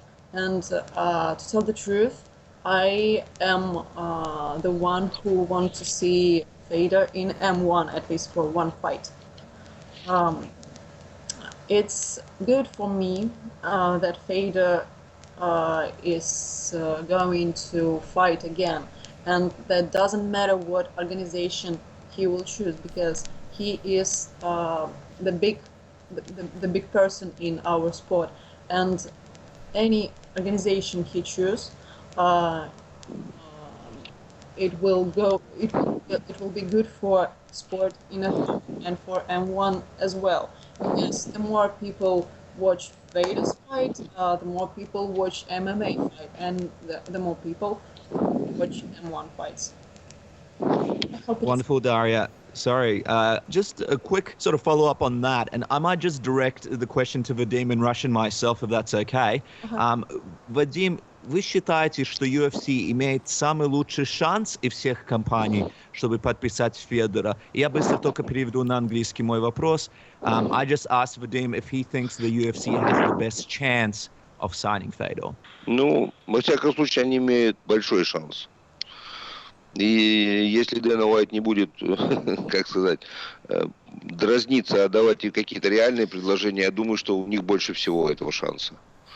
Но кто знает, это на самом деле Федор только сам лично потом примет решение, где ему драться и как драться. Потому что он всегда на самом деле принимал сам решение.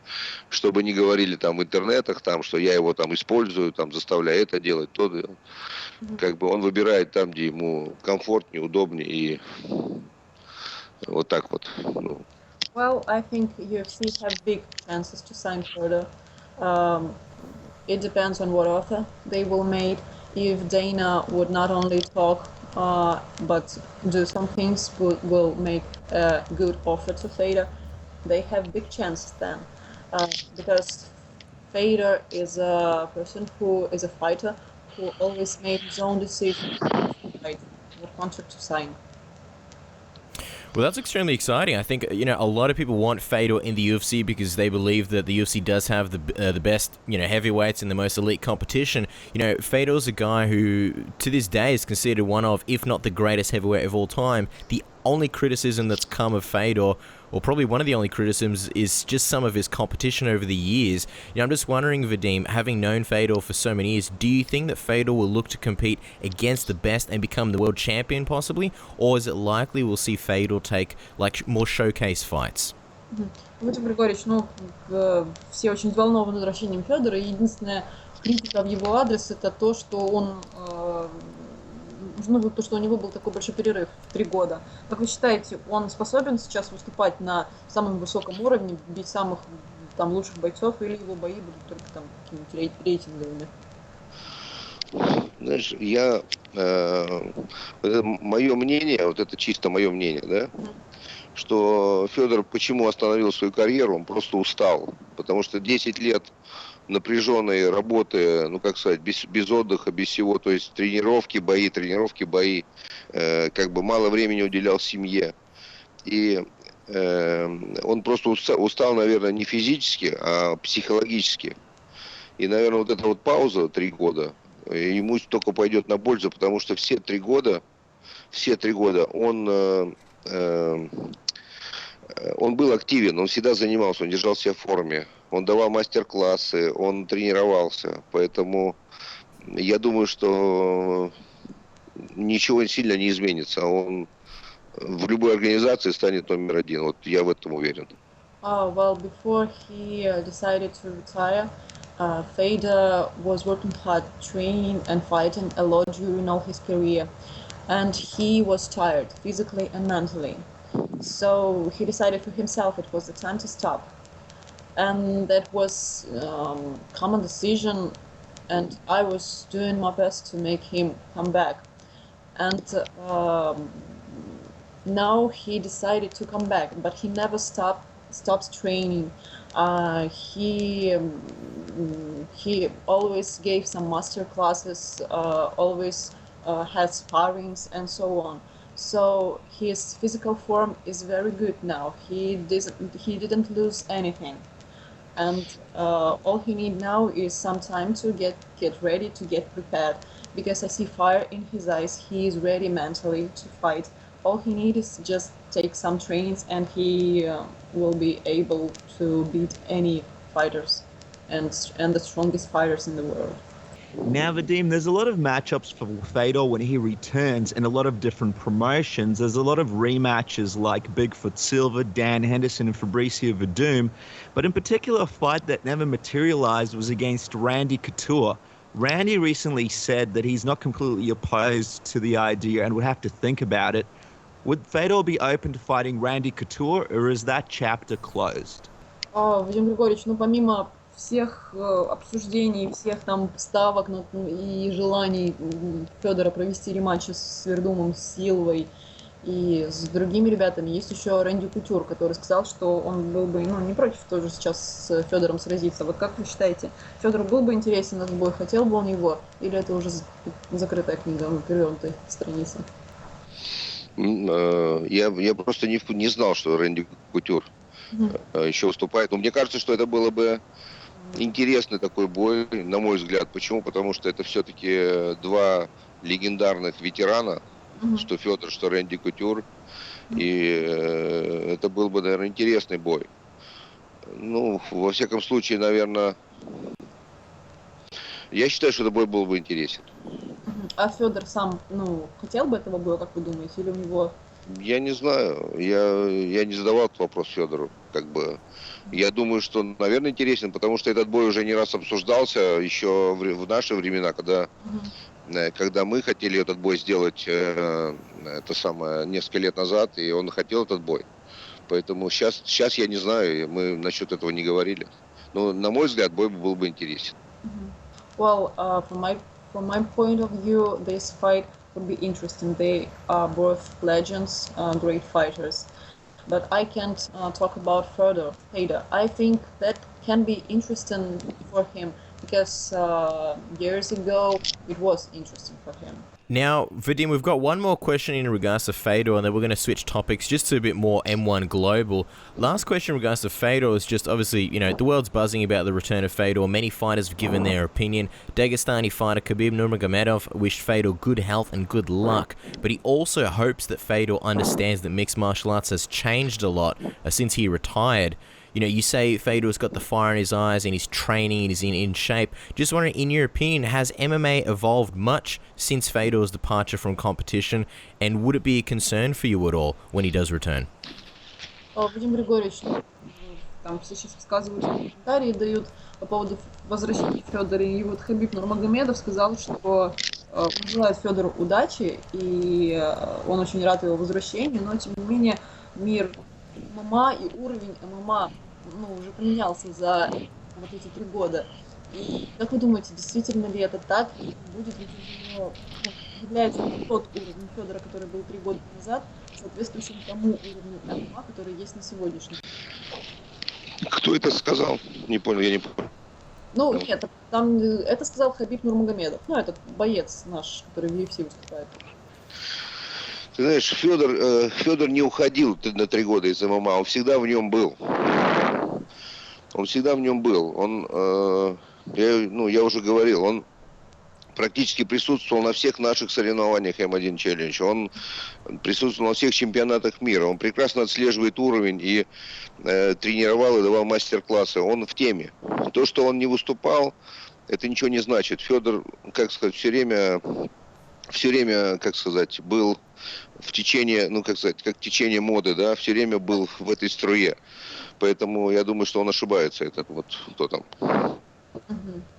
И я предлагаю сказать, упомянуть о том, что все-таки Федор не употреблял никакого допинга, поэтому он никакого... Что? Я предлагаю еще сказать, что Федор не употреблял никакого допинга, и никакого спада у него и не было. Да, это, кстати, очень важный момент. Да, скажи, что Федор чистый, все свои успехи он добился чистого. Никогда в жизни не употреблял никаких анаболиков, никаких витамин. Поэтому он за это время только, окреп. Он избавился от всех своих болезней, травм, которые у него были, там, переломов там, на руках, на этих. Он просто вот сейчас вообще просто машина. Хорошо, я перевожу, да? Да.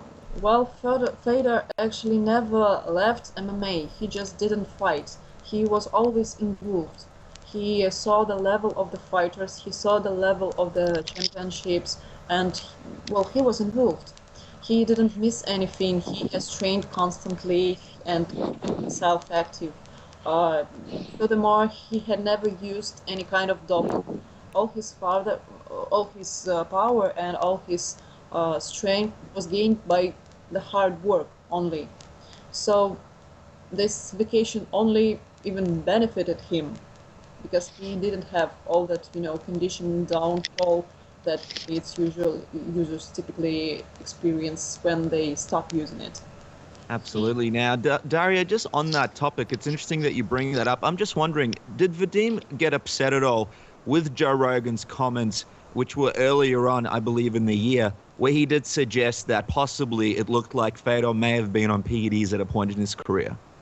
Вадим Григорьевич, не знаю, помните вы или нет, Джо Роган, наверное, полгода назад говорил о том, что Федор, может быть, употреблял когда-то допинг. Я у вас брала комментарий по этому поводу. Если помните, как вы вообще расстроились по этому поводу, что он так сказал? Скажи, вот это вот... Это, ты знаешь, это просто безоснованные выкрики, как сказать, такое больше похоже на какой-то, знаешь, вот сплетни. Я, как сказать, Федор всю жизнь был противник этого. Федор, я с ним был с самого начала его карьеры, да, я знаю, что этот человек никогда в жизни ничего не употреблял, кроме как кроме как просто хорошо питался и работал, пахал как лошадь, как говорят по-русски, не знаю как. И он только все добился своим трудом. И наоборот, ему все время говорили, почему ты не пьешь, почему ты это тебе поможет восстановиться. Он, как сказать, никогда не употреблял ничем. Ну, вы были расстроены или как бы вообще пофиг? Когда он... Нет, Федор-то все понимает, что это все то высказывание Дэна Уайта или Рогана. Это все он понимает, что это больше, ну, как такие пиар-трюки, блядь, понимаешь, как сказать. И поэтому он на такие вещи не обижается вообще. Он все понимает, это прекрасно. Well, actually, we never put a big attention on that PR tricks, and Joe Rogan's words was the kind of that PR things. I am a friend of Fedor. I was his manager, and I know he never used any doping. Even people ask him, why don't you use this? Why don't you take this medicine, or and so on? But he never did this. He just eat a healthy food, trained a lot, and stayed healthy. He never used any dopings. Just speaking on the topic of PEDs, Vadim, obviously recently a famous Russian Bellator fighter, Alexander Shlemenko, got suspended by the California State Athletic Commission for 3 years due to being caught on PEDs. You know, Russian Governor Viktor Nazarev showed his support for Shlemenko. Just wondering, what's your stance on Shlemenko's suspension? Вадим Григорьевич, Шлеменко недавно был увлечен в употреблении допинга, вы, наверное, в курсе, и дисквалифицирован на 3 года. Как вы считаете, ну, ваше мнение просто по этому поводу? Принимал? Знаешь, мне сложно об этом говорить, потому что я не знаю. Я не знаю Шлеменко. Я его знаю, но он у меня даже выступал в М1, когда был молодой еще, да. Но я как-то вот... Он живет в Омске, это очень далеко от нас. И я просто вот лично с ним не знаком и не знаю его тренировочные процессы, поэтому принимал он или принимал, я просто не знаю. И мне сложно ответить на этот вопрос.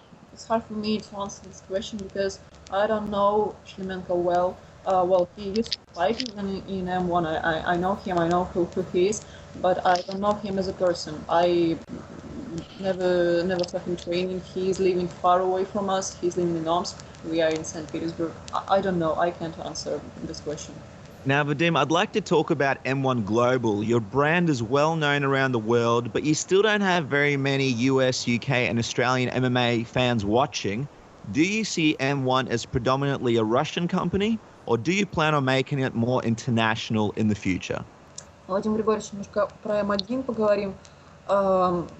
Ваша компания очень хорошо известна во всем мире, но как бы за рубежом, в Америке, в Австралии, например, вас не особо смотрят. Вы как компанию рассматриваете больше как российскую или планируете выходить на международный рынок? Нет, я больше ориентируюсь на европейский рынок и азиатский рынок. Вот у меня 5 сентября у меня проходит второй М1 челлендж в этом самом, в Китае, в Пекине. Это у меня ежегодное событие. Больше я провожу в таких странах, как, ну, как бы на территории Европы. И как бы я много лет уже здесь, на территории Европы, и сегодня даже мы работаем с одним каналом, как бы на одном канале нас показывают UFC и M1 Global, и у нас на сегодняшний день рейтинг от 2 до 4 раз выше, чем у UFC. Есть даже подтвержденные данные Галлопа. Well, I see M1 as a European and Asian MMA organization. I have a lot of events in Europe. We have live streaming on Europe TV channels, and we even have more high TV rankings than UFC have. On European TV channels, and wow. we are having our second event in China in September in Beijing. We had the first one last November in Beijing too. So China market and European market is interesting for us. Okay. M1 Global hasn't had a show in the US since 2011. Are there any plans on going to the US in the future, and is there a reason why M1 hasn't been back to the US for so long? Вадим Григорьевич, с 2011 года не был М1 в Соединенных Штатах. Собираетесь ли возвращаться, и есть ли причина какая-то, почему у нас там нету? Ну, в Америке достаточно своих организаций, и у меня есть преимущество здесь, в Европе, так как я очень много здесь, очень много на этом рынке, да, уже очень много лет. И когда я показываю, делаю прямые трансляции в Европе, это ночь в Америке, это им неинтересно это. И так же, как и очень много трансляций, которые идут в Америке, неинтересно многим простым людям, которые, как сказать, не являются сильными фанатами, а просто любят смотреть бои, им неинтересно смотреть там, в 5 утра, в 6 утра, как у нас это проходит. Поэтому я ориентируюсь только на европейский рынок, и у меня здесь неплохо получается. У меня много контрактов с телеканалами европейскими в основном, европейскими, азиатскими там. Поэтому мне больше просто интересен этот рынок, и я буду развиваться вот на территории Европы, Азии. Меня как бы тот континент мало интересует, потому что большая разница во времени.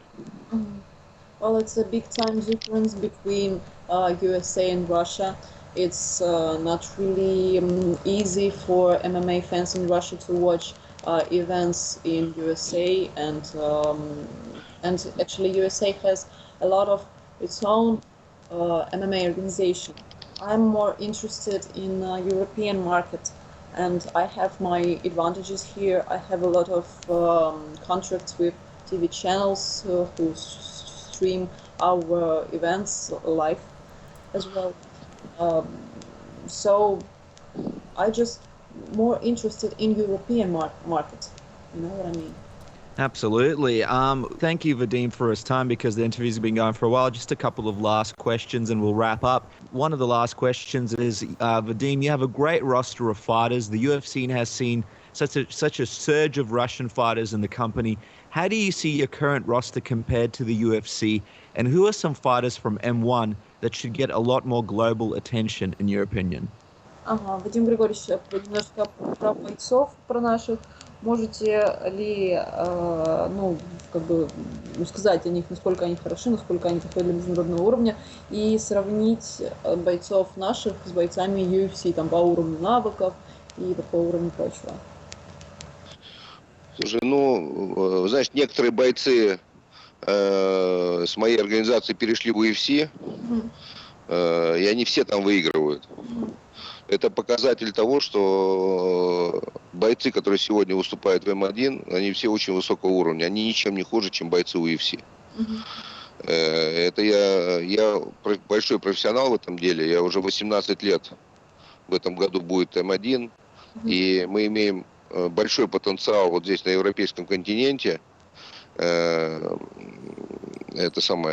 возглавляю еще Всемирную Федерацию, где провожу еще помимо М1 чемпионаты Европы, Азии, мира. И вот этих вот, то, что выходят чемпионы мира, Европы, там, мы тоже пытаемся предлагать им контракты.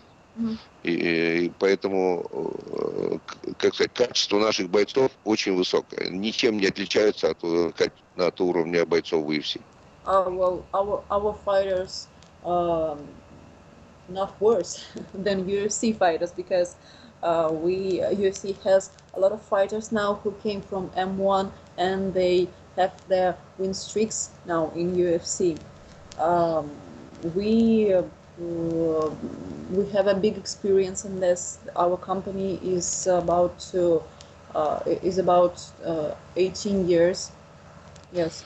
And we are looking for our fighters from all over the world, and also we visit European and international and world championships of MMA, and we trying to sign contracts with the winners of that championships. So our fighters have a big level, high level. Sure. Guys, we really appreciate the time. Just the final question, it's difficult to gauge the popularity in MMA in Russia. Where do you see the sport heading? And if there's a Russian UFC champion in the future, do you think that will elevate the sport like it's done in Poland with Joanna Jędrzejczyk? А как вы думаете, Виктор Григорьевич, точнее, не так начала, в России все-таки интерес к ММА не настолько велик, как, например, в Соединенных Штатах? И как вы думаете, если появится чемпион в UFC, который будет россиянином, вызовет ли это всплеск интереса в России к нашему виду спорта? Конечно, однозначно. Если, как сказать, в России, в отличие от Америки, в России это уже 3 года как официальный вид спорта, признанный официальный вид спорта, по которому проводятся чемпионаты России. Присваиваются мастера, то есть они не отличают, этот вид спорта сегодня в России не отличается, чем дзюдо или самбо, или любой другой вид спорта. Это официальный вид спорта. И, естественно, если будет какой-то чемпион из России, это только прибавит еще больше этого развития этого спорта. И это не только Россия, потому что на Россию смотрит практически, весь континент.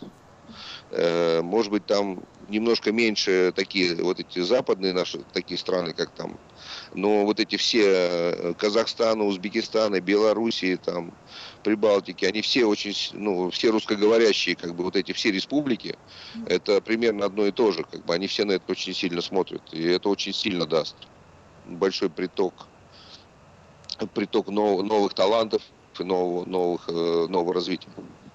Well, MMA is official in Russia, and it's official for about 3 years. We have a lot of championships, region championships, Russia championships. So the number of fans is increasing now. But of course, if we will have Russian UFC champion, that will be a huge thing for our sport in Russia. It will increase the number of fans in many times, and not only in Russia, but in our neighbor countries like Kazakhstan, like Belarus, like Ukraine, who speaks Russian too, and they support Russian fighters. Wonderful. Vadim, Daria, thank you very much for your time. Guys, you can check out M1 Global Battle in Oriel August 5th and go to m1global.tv to watch old fights from M1 Global. There's a lot of really great fights that you need to check out. And make sure to follow M1 on Twitter at M1 Global News. Спасибо очень большое, Вадим, спасибо большое, Дарья. Это было прекрасное интервью, имели прекрасное время. Спасибо большое вам тоже. Thank you. До свидания. Звоните. Спасибо. Hi, this is Stephan Bonner, and you're listening to Submission Radio. All right, guys, big thank you to Vadim for coming on the show and chatting to us primarily about Fedor and also about M1 Global. Great to have him on, and I think that provided a little bit of insight as to what's going on with Fedor. And then, of course, we had Tito Ortiz, who unfortunately couldn't let the cat out of the bag, but I feel like he's cooking up something. I feel like he knows something about Fedor coming to Bellator, so we'll see what happens there. Now, end of the interviews for this episode. We're going to talk about a few things because we've been away for a few. Actually, it's not so much that we were away. It's just that there's been so many events this past week.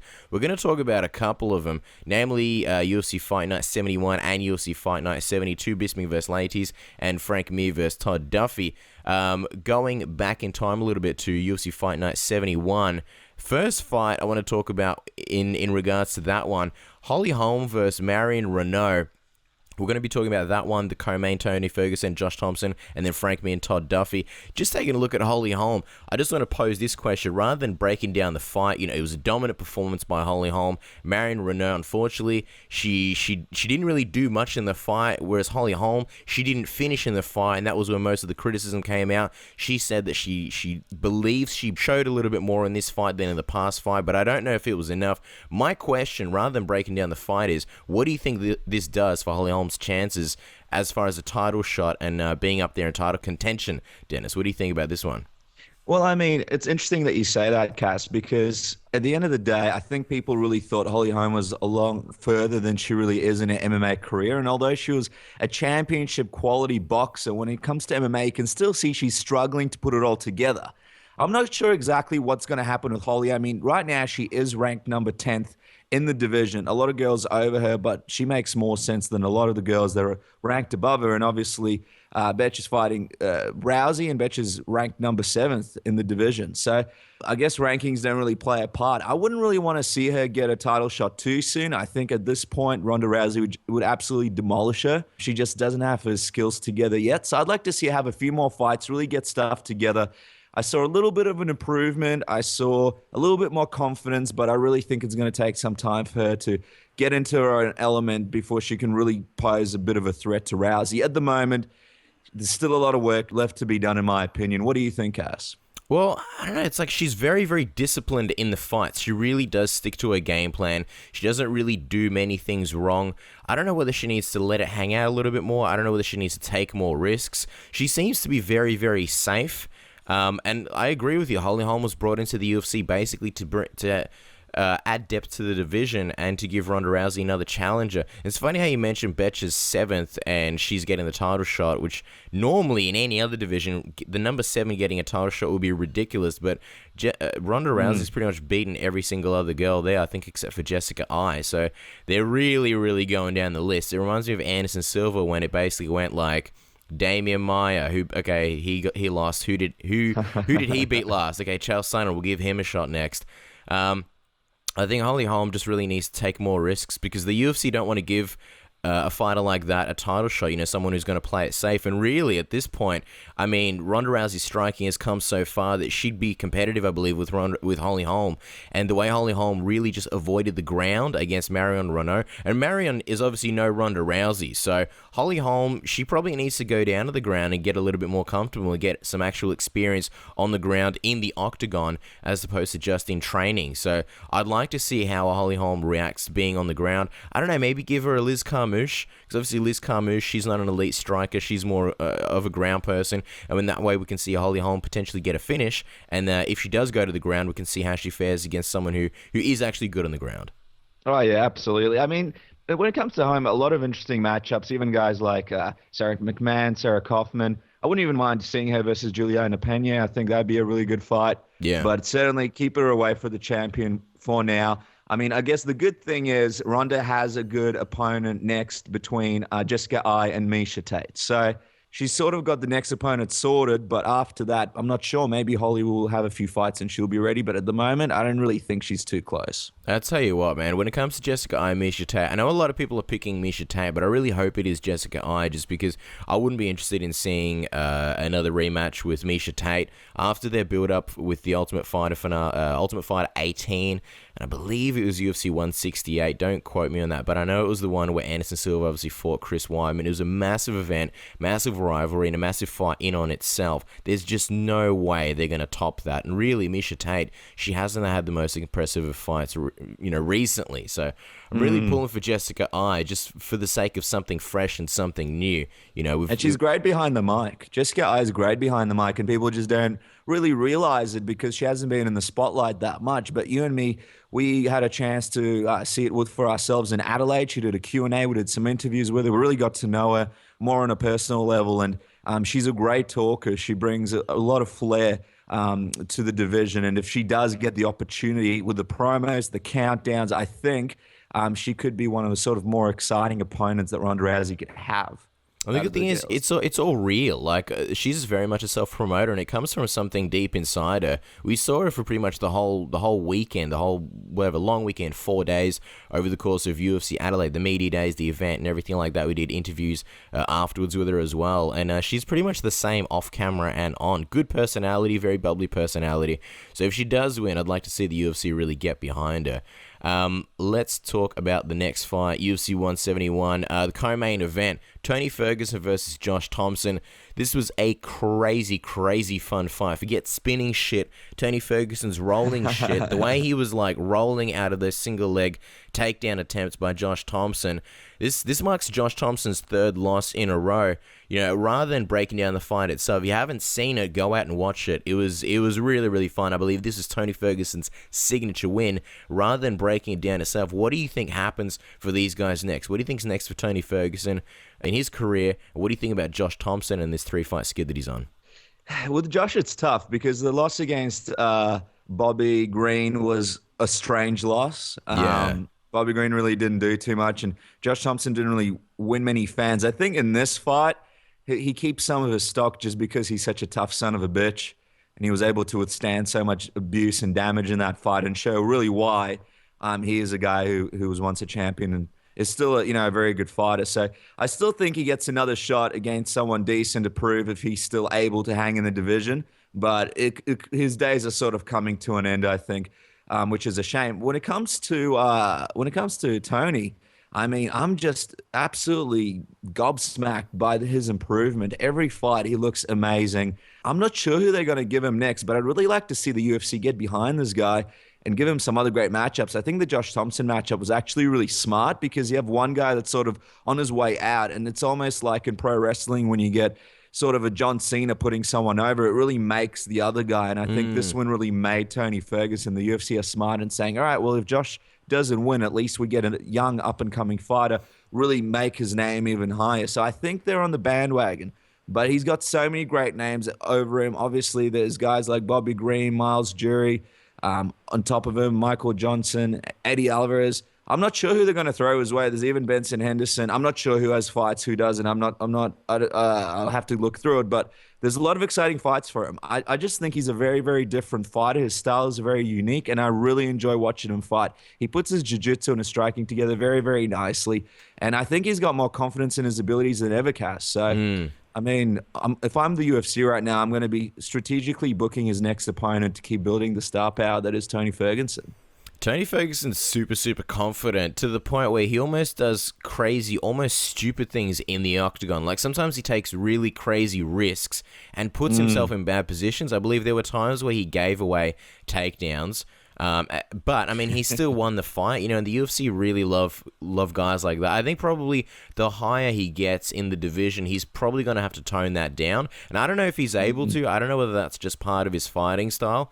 And really, that's kind of his story. Like, that's the reason why we're talking about him in the first place. That's the reason why he got the co-main event spot. So you probably can't, dumb it down too much. But yeah, just in terms of his wins, I definitely think this is his signature win. Like, his win against Gleison Tibau, Gleison was a tough guy. I believe he was on a streak when they fought, and he finished him. Abel Trujillo, again, another good win. Abel Trujillo, strong guy, great knockout power.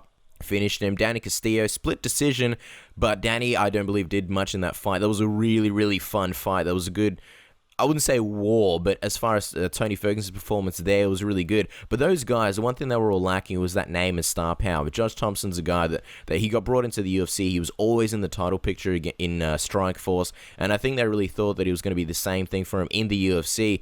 So I think getting a win over Josh Thompson, it's one of those, okay, this guy's legit. And I believe that's 6 in a row for Tony Ferguson, which in the lightweight division is a really big deal. So they need to definitely give him a step up in competition. I mean, his next fight, I still don't think Tony's a big name, so I don't know if he'll necessarily main event a fight night.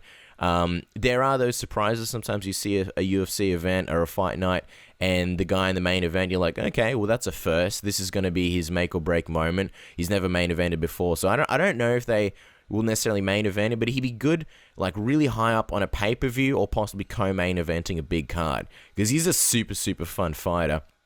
As far as Josh Thompson goes, I mean, he's never had back-to-back losses in his career until now. Now he's hit 3 in a row, which in the UFC, that pretty much puts you on the chopping block. His next fight is really going to prove where his career is going. And I feel, and I think a lot of people have also been feeling with Josh Thompson, he's probably pretty close to retiring. He's been doing this for a very long time. He's been doing this since 2001. A lot of guys that started that early are pretty much, their careers are pretty much coming to an end right about now.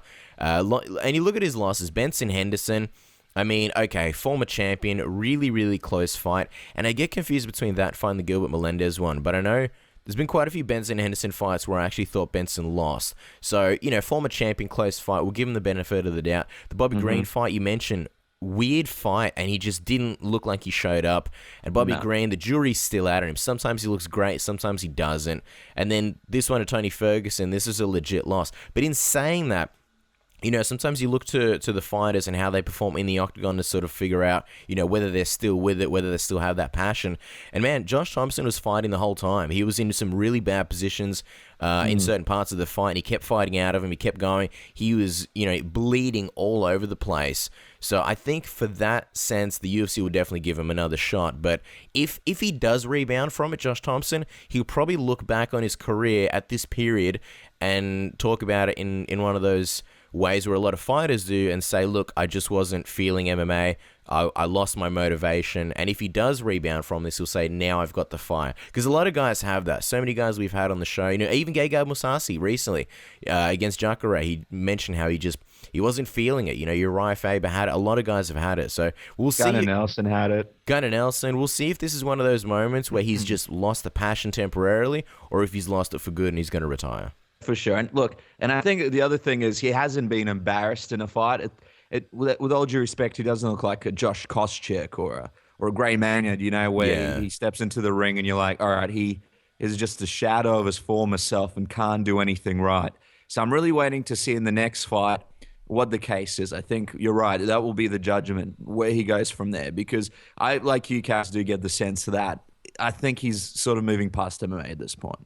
Yeah, and the thing is, it's not like you're watching his fights and going, this dude should retire. It's more like you're watching this fight and going, I think this guy may want to retire.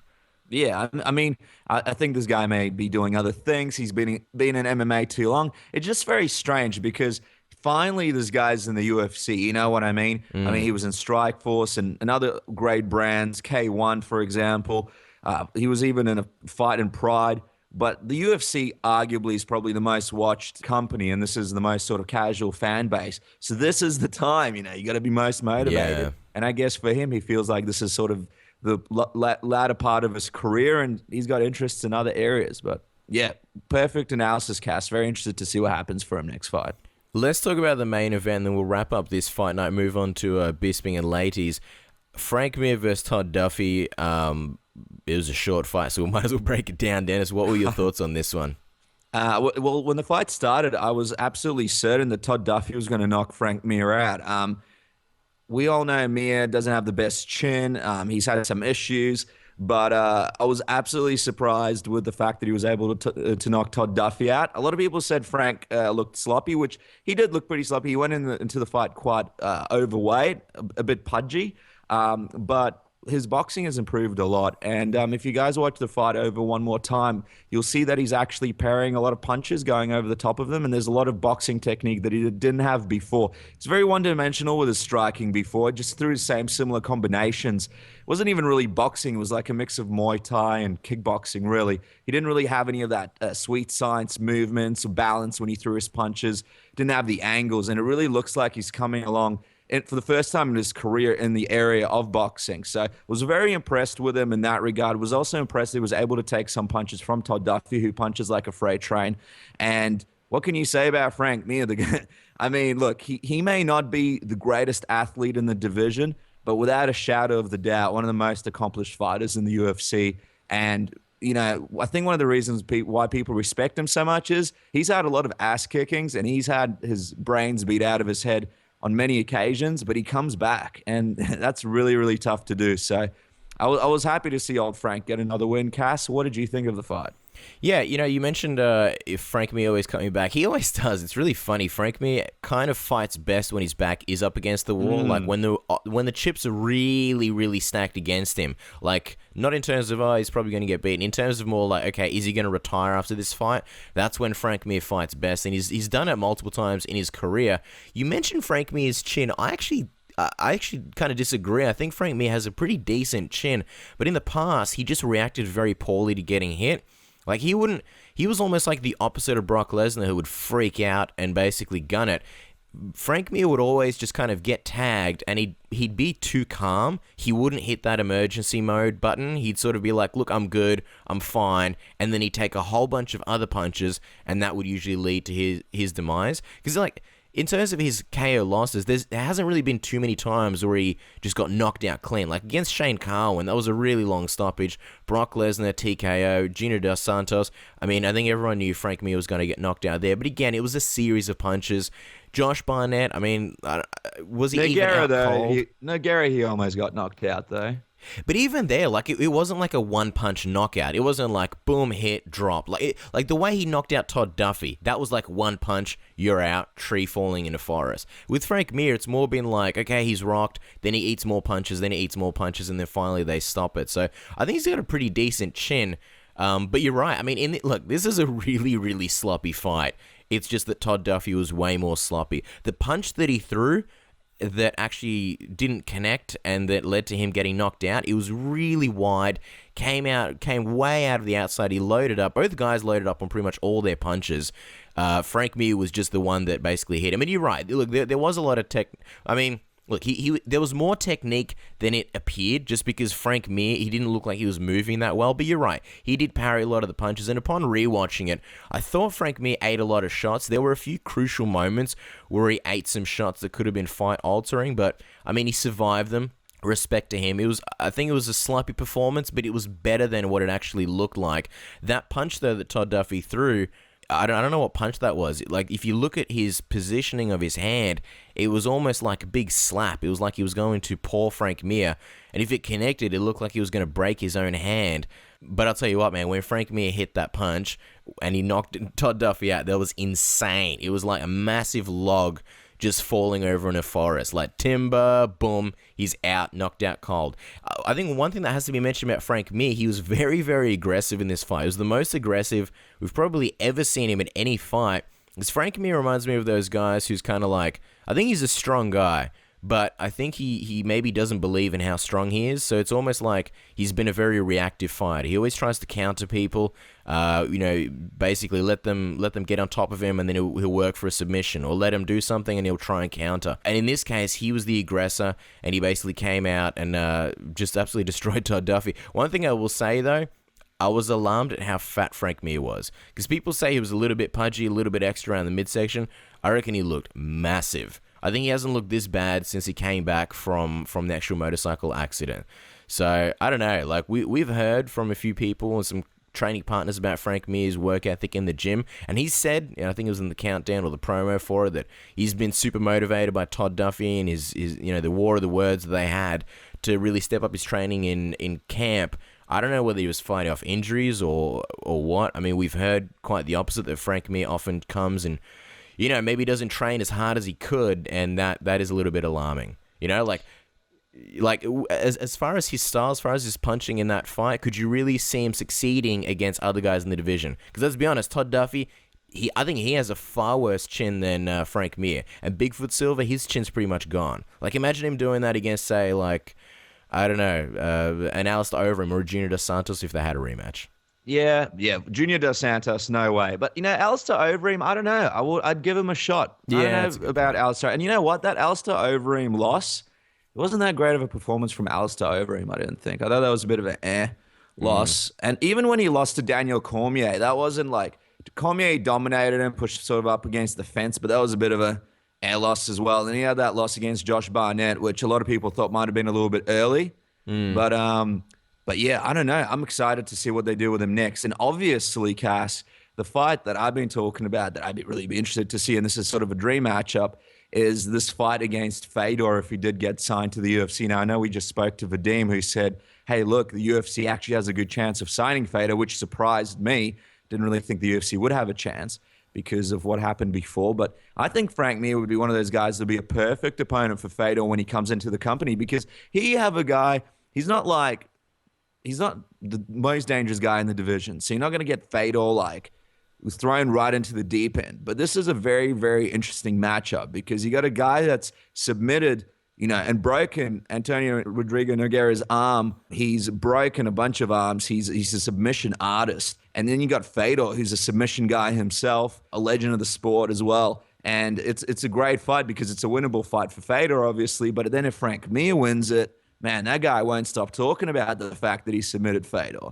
So yeah. I think I think that would be a fantastic fight. And then I think Frank Mir, people forget, but he's a great trash talker. This guy's great behind a promo. He's great in a countdown leading up to a fight. All the stuff that he would talk about Fedor, I could just see him talking about Fedor smugly, how he never really fought any real competition. He's never fought a guy like himself. he's the real submission artist, you know, And stuff that gets under people's He'd say it in a very matter-of-fact manner as well. He'd say it like he's not trying to sound like a dick. He'd be like, oh, you know, Fedor hasn't fought the best competition. Like, it's just a fact. I'm not being an asshole. That's right, yeah. And then you get these two guys in the ring. I think it would be a fantastic fight and great outcomes. I mean, if Fedor loses, well, you still got Frank Mir in the UFC, and Dana White can say, hey, Frank Mir beat Fedor. Frank Mir has always been better than Fedor. I'm sure he'd love that. At the same time, Fedor wins. You know, you got the Fedor bandwagon happening again in the UFC. You can keep building up with other sort of not too difficult matchups for Fedor. So I think that would be great. I'd really love to see that. Would you like to see that, Cass? Yeah, sure, why not? Frank Mir versus Fedor, it's a fight that I'd like to see. I think that Frank Mir is probably going to have at least one more fight before Fedor actually gets signed and gets an opponent named, because this thing could take a while as far as the negotiations and this and that. Which island are they going to fly to? That could be a difficult decision. You know, they fly to an island, they do a deal, they discuss it and this and that. By the time they announce it, I hope they announce it better than when they announced CM Punk, like mid pay-per-view. By the way, Fedor's signed. Anyway, next fight. Yeah, and I agree with you. Well, that's the thing. He doesn't have many opponents left. It's an interesting one. Who, Frank Mir? Yeah. Personally, I wouldn't really want to see him fight Big Nog again. It's happened twice. I don't know. Don't you want to see Big Nog finally get that win? I don't know if I'd. What if he loses again? Yeah, that's the thing. Yeah, I don't know. I think Frank Mir is looking better than Big Nog at the moment anyway. A lot better, yeah. And we'll see how he looks at UFC 190. But I mean, there's a couple of matchups out there. I mean, I think Ben Rothwell's too far up the ladder for him to fight. I don't know if that fight really makes sense for Ben Rothwell, but if he takes it, then good. And then there's maybe Mark Hunt. Mark Hunt, yeah. I mean, Mark Hunt for maybe, I don't know what Frank Mir is planning to do in November, but if he's wants a quick turnaround, Melbourne UFC 193, but that's a tough, might be a tough matchup for him. Although he does have the submissions and he does have some improved boxing. And, you know, Mark Hunt's been known to come into fights out of shape. So who knows what kind of Mark Hunt. If they both come in out of shape, I mean, it could be beautiful. It'll last like a round or two, but it could be beautiful, you know? It could be beautiful. It could be beautiful. So I'll tell you what, look, I'd love to see a Frank Mir Mark Hunt fight. I mean, people jumped on our Facebook page and we responded to it. They said Ben Rothwell. We said, don't forget about Mark Hunt. I'd love to see that fight. I think it would be a very, very interesting fight. I just don't want to see either one of those guys lose. You know what I mean? I don't want to see Mark Hunt get another loss. And then Frank Mir. I want to see old Frank keep his winning ways in case Fedor gets signed. But right, I feel like he was so close to getting cut and retiring, and now, like, not to say Frank Mir is back, but like, you know, he's on a 2-fight win streak. That's impressive. That's good against a guy that people, you know, with Todd Duffee, people say Frank Mir was like tailor-made for him to basically beat. You know, he was a name guy. He wasn't too dangerous. I thought Todd Duffee would win because of his speed and his knockout power. And, you know, like you mentioned, Frank Mir's past inability to react well to getting hit. And, you know, Todd Duffee really dropping the ball. So I think, I don't know, that's 2 decent wins for Frank Mir. The good thing about the Mark Hunt matchup, well, actually, I'd be more confident in him fighting in November, which I don't think he will. At his age, he's probably going to want to go on a bit of a holiday, take a break, relax. I'd be more confident in that fight had Frank Mir come in better shape. You know, like, you know, some guys come in, they come in fantastic shape, get a first-round win, and then they're like, I want to fight straight away, like a Cowboy Cerrone. But with Frank Mir, I don't know, it just seems like these training camps take a lot out of him. Yeah, no, that's right. I mean, if he does fight Mark Hunt, I want to see a trim Frank Mir. I want to see an in-shape Frank Mir. And I want to see a Mark Hunt that can make weight without having to waterload. I know. And that's another guy that, you know, he was on the brink of getting cut, and Dana White didn't even want him to fight. Comes in and fights, gets all the way up to the title shot. Now he's 2 losses in a row. And that fight against Stipe, which, you know, really set him back in my books. I mean, jeez Louise. So... Yeah. Do you remember bodybuilding Frank Mir back in the day when not the really heavy one, but remember back in the day when when he started strength training and like powerlifting or whatever he did, and he was like, oh, previously I was doing more bodybuilding. Well, previously you looked really good. Like against I think the first Brock Lesnar fight, if you Google image that Wayne, like Frank Mir looked fantastic. He was in great shape. The wife would have been very happy. Now, Jesus Christ, he's huge. He's massive now. What do you think? The wife not that happy at the moment? She's probably not going to say anything. You know how wives and girlfriends are. They'll be like, "I love you no matter what, baby." But deep down, you know. Happy wife, happy life. I was going to say his coach, Ricky Lundell, man, that guy just does some crazy stuff. I don't know if you jump on Instagram and stuff. He does like flips, different crazy things. That guy's like an alien. That's probably why Frank Mir is so good, because his coach is an alien. Well, needs to give him like some of his genetics so that Frank Mir can trim up. Who knows? I And wonder why in-shape Frank Mir could maybe even be another threat. With his improved boxing, the last 2 fights. He's had some, really improved boxing. And you know what's crazy about that fight is how emotionally he fought. He admitted straight away that he fought emotionally. Maybe that's what he needs to do. Because Frank Mir, to me, has always been just way too calm in fights. Just kind of like, all right, we'll see what this guy does, and then I'll counter. And before you know it, it's over, and Frank Mir's basically lost. And here, he came out crazy aggressive, emotional, and it actually worked out. But in saying that, he was super gassed by the end of the fight. I don't know if you heard, but in that post-fight speech, like the fight didn't even last 1 round, and he was completely gassed. Oh, for sure. And that's the other thing with Frank Mir. He can have some real snoozes. Like he comes in with this laid-back personality, like, I'm not really going to do anything in this fight unless I have to. And then like you get like the Crow Cop fight and the Roy Nelson fight, or like the DC fight, like where he's just sort of like, yeah, I'm just going to do this. There's another guy who he's never fought. Maybe he should fight. Is like Stefan Struve. Stefan Struve gets the win at UFC 190. They haven't fought each other before. Yeah, that could be a fun fight. That's a great fight. Yeah, both guys known for getting knocked out. There's a good chance someone will get finished on the feet. Then there's the ground game. I mean, Stefan Struve has really, for a lot of years now, looked to become a striker, but people forget he's got a really good ground game. I'd give Frank Mir the advantage, but that could be really fun. Could be some fun scrambles. Someone could get knocked out. I like it. It's good. Hire us. Hire us matchmakers. Why aren't we hired? Why aren't we getting paid more? And somebody needs to message us and tell us why Ricky Lundell isn't in the UFC as an MMA fighter. If the guy can do it all, get in the cage and fight Ricky. I know, right? Jesus. Okay, we can't do anything. We can only eat. We can just eat and speak. If the UFC was an eating contest, we'd be the world champions. Pound for pound. Great. Anyway, we'd be the Fedors. And then people will be like, I don't know, did they really eat anything real? Did they have any real meals though? They had some suspect meals. If there's a way to like take PEDs in eating, I would do that. Joe Rogan would accuse me. I know, Joe Rogan would be like, there's a very high possibility that the dentist took eating PEDs. Yes. And then we'd ask every single guest that came on the show what they thought about those comments.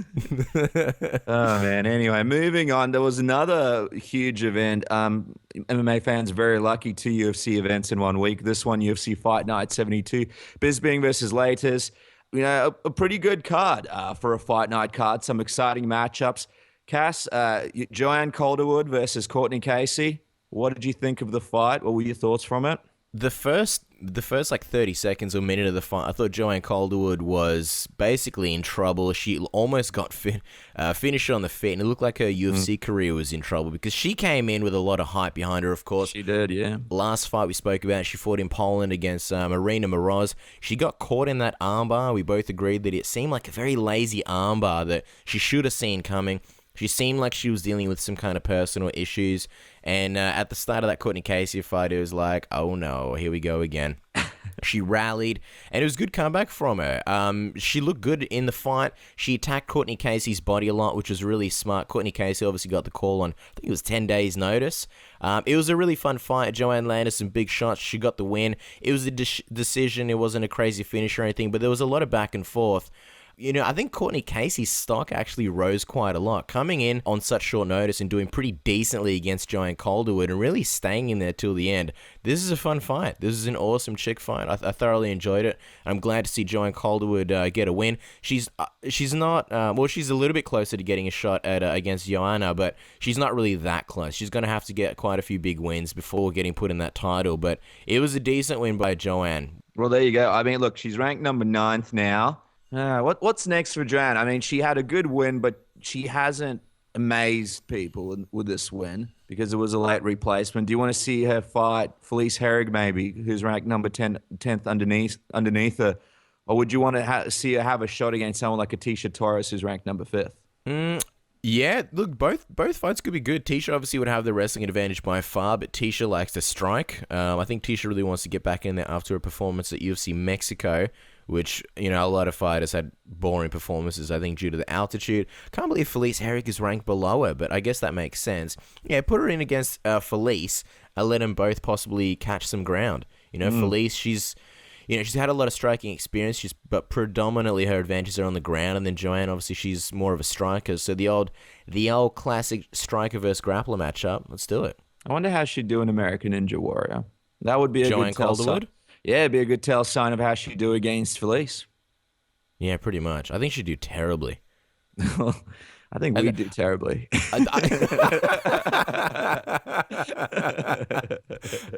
I think you'd be surprised.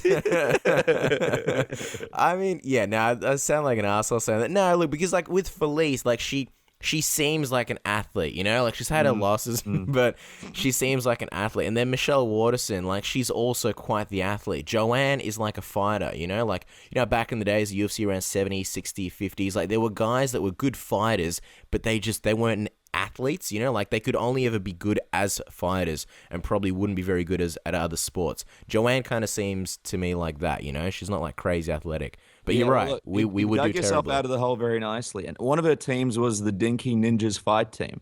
Fun fact. I mean, if it's got ninja in it, you'd imagine they could be the next American Ninja Warrior, whatever they call each other. But yeah, maybe they're just dinky ninjas. Maybe American ninjas are like a step above the dinky ninjas. Yeah, just a side note. We got to get one of these ninja experts on one day. It would be a very fascinating conversation. Yeah, that'd be awesome. Translator. Yeah, maybe Vadim knows someone. Now, Joseph Duffee versus Ivan Jorge Casper. Ivan George. There we go. At the beginning of the fight, Ivan looked like he might be beating Duffee. He had some great exchanges. Obviously, fell into that triangle. Very impressed by how Duffee was able to finish him. Duffee's sort of slipping under the radar. Not that many people giving him as much attention as they really should, but this guy looks to be a star in the UFC. Well, I think a lot of people are looking at him as that guy that beat Conor McGregor, but he's mentioned recently that he's focused on his own career. He wants to do his own thing. He's obviously at lightweight as well. So if and when, and again, if Conor McGregor goes to lightweight, which would probably happen, I mean, who knows if they'll even have a rematch? Knowing the UFC, why would they want to do that? Wouldn't want to do it. No way. Nah, imagine he lost. Imagine he lost to Duffee. It wouldn't make sense considering that Duffy's not a star. And honestly, like he's a good fighter. He's a good fighter. But he just, I don't think he'll ever reach that Conor McGregor level because he doesn't have that crazy personality, and really few ever will. But fighting, man, he's solid. That was a really good win against a guy who's had a lot of submission wins. I thought he was going to go for an armbar. He sort of took Ivan's back, and he had the arm, and I thought, okay, he might go for like a belly down armbar, and then he transitioned to the triangle, and then he got it really quickly. That was a super impressive win by Joseph Duffee. He's very capable on the feet, but he's got quite a few submission victories as well. He's definitely a guy to watch. And I mean, no, you don't have to be a genius to expect that unless he's injured, he'll probably be on that Dublin card. He'll probably have a pretty decent, nice spot on that card too. Oh yeah, they'd love him on that card. I mean, I guess he's just a victim to the division. I mean, lightweight, super packed division. I mean, not even in the top 10. Number 11, Tony Ferguson, the guy we just spoke about, superstar. Number 12, Big Al Aquinta, superstar. 13, Benyel Darush. 14, Nate Diaz. 15, Dustin Poirier. That's not even in the top 10, So it's a tough division to get into the 10, let alone be the top dog. Oh, it's super tough, and it'll take him a while, but I think the UFC will groom him because he could be a nice juicy threat at lightweight, and anyone who's Irish basically will be groomed in the UFC. They want that. They want, like, they've got that market. They've got that market by the balls. They've got Conor McGregor. They almost don't need anyone else, but. I think just for the sake of like spreading out Irish fighters across multiple cards, just so that the Irish watch, because they're such passionate fans. They're so patriotic. They're some of the most patriotic people in the world. And it's like if an Irish guy's fighting, they're going to watch. Oh, for sure. And you got Pendred who lost, Siri who lost. So you really do need some of those Irish guys on the winning side of things. What about the co-main event, Cass? Evan Dunham versus Ross Pearson. We know Ross well. He's fought on a few cards that we've covered. Great guy, and I believe he calls Australia home. What did you make of the fight? What did you think of the performances from both gentlemen? I was impressed with Evan Dunham's timing of his takedowns. Like, Evan Dunham, he's not known as a striker, but I thought he'd be pretty competent. I'd obviously gave Ross the advantage standing, but I thought this might actually be a stand-up affair. Evan Dunham chose the safe route, but, you know, sometimes in fights, he's lost fights, I think, via poor game planning, and this is a good performance. He's another guy who's sort of, like, sneaking up the rankings. When he first came into the UFC, there was a lot of hype behind this guy. He had that loss against Sean Shirk that a lot of people thought he should have won, and that could have sort of been like a catapult. Yeah, like a signature win for him. So he's got 2 in a row after losing a few bad ones to Edson Barbosa, Donald Cerrone, Rafael Dos Anjos. So he's been a bit of a stepping stone. This is a decent win. You know, Ross Pearson, again, he's another guy who had quite a bit of momentum until, I believe, Al Iaquinta put out his fire. So because he obviously, of course, had that fantastic knockout over Gray Maynard. So we'll see what Evan Dunham can do in the division. But you know, he had a good fight. My biggest hats off is probably to Ross Pearson though. Just the toughness of surviving through that armbar. That was bending at like not quite a Miesha Tate Ronda Rousey level, but it was there, and you could see Ross Pearson like.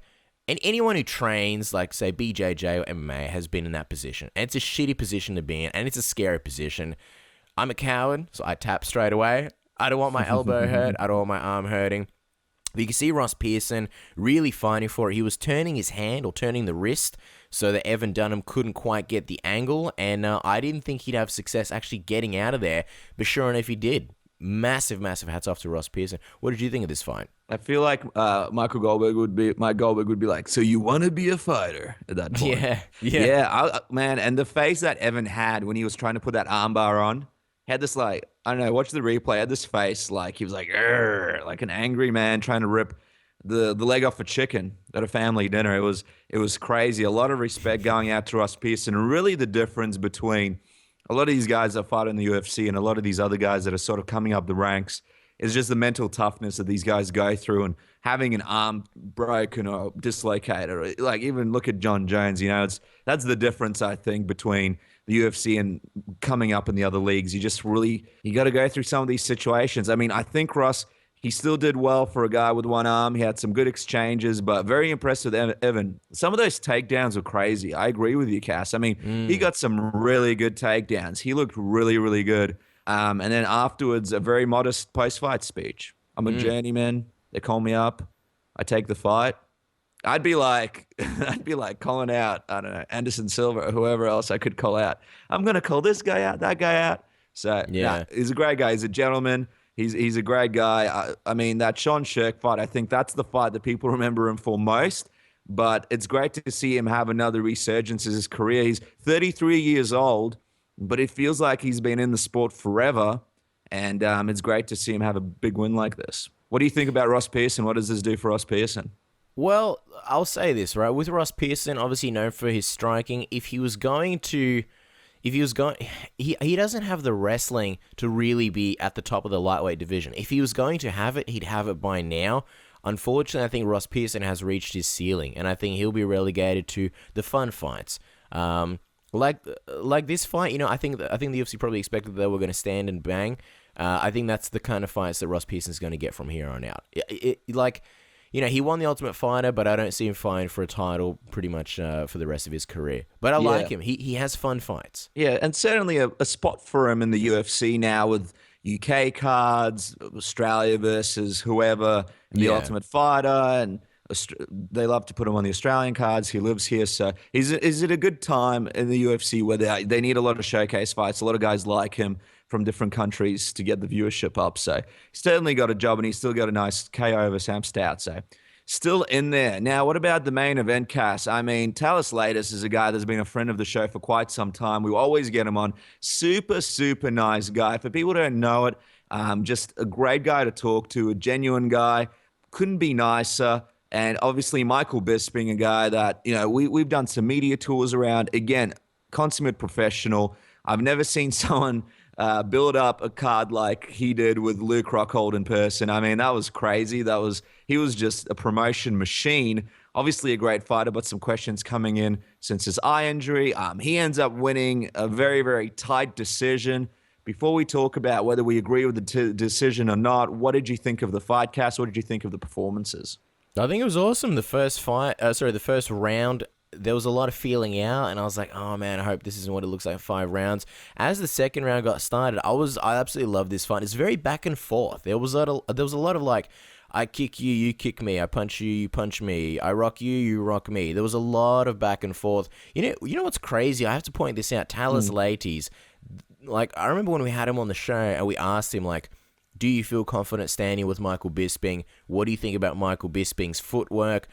Basically, asking him, do you feel confident standing with Michael Bisping? Because obviously Thales Leites is known for his ground game, but in his last few performances, he's had, really impressive knockouts and impressive striking in general. He's a guy, if you remember the Anderson Silva fight, who basically flopped to his back the whole fight, completely uncomfortable standing with Anderson Silva. Fair enough, one of the greatest of all times. Who would be? But just in general, like, there's been a lot of fights where Thales has to look like less of a man because of his stand-up, and now, getting kicked out of the UFC, coming back and standing and striking and taking Michael Bisping to a 5-round decision, getting a split or losing a split decision against a guy who has some really, really, really good striking, really tricky striking, some of the best footwork in the division.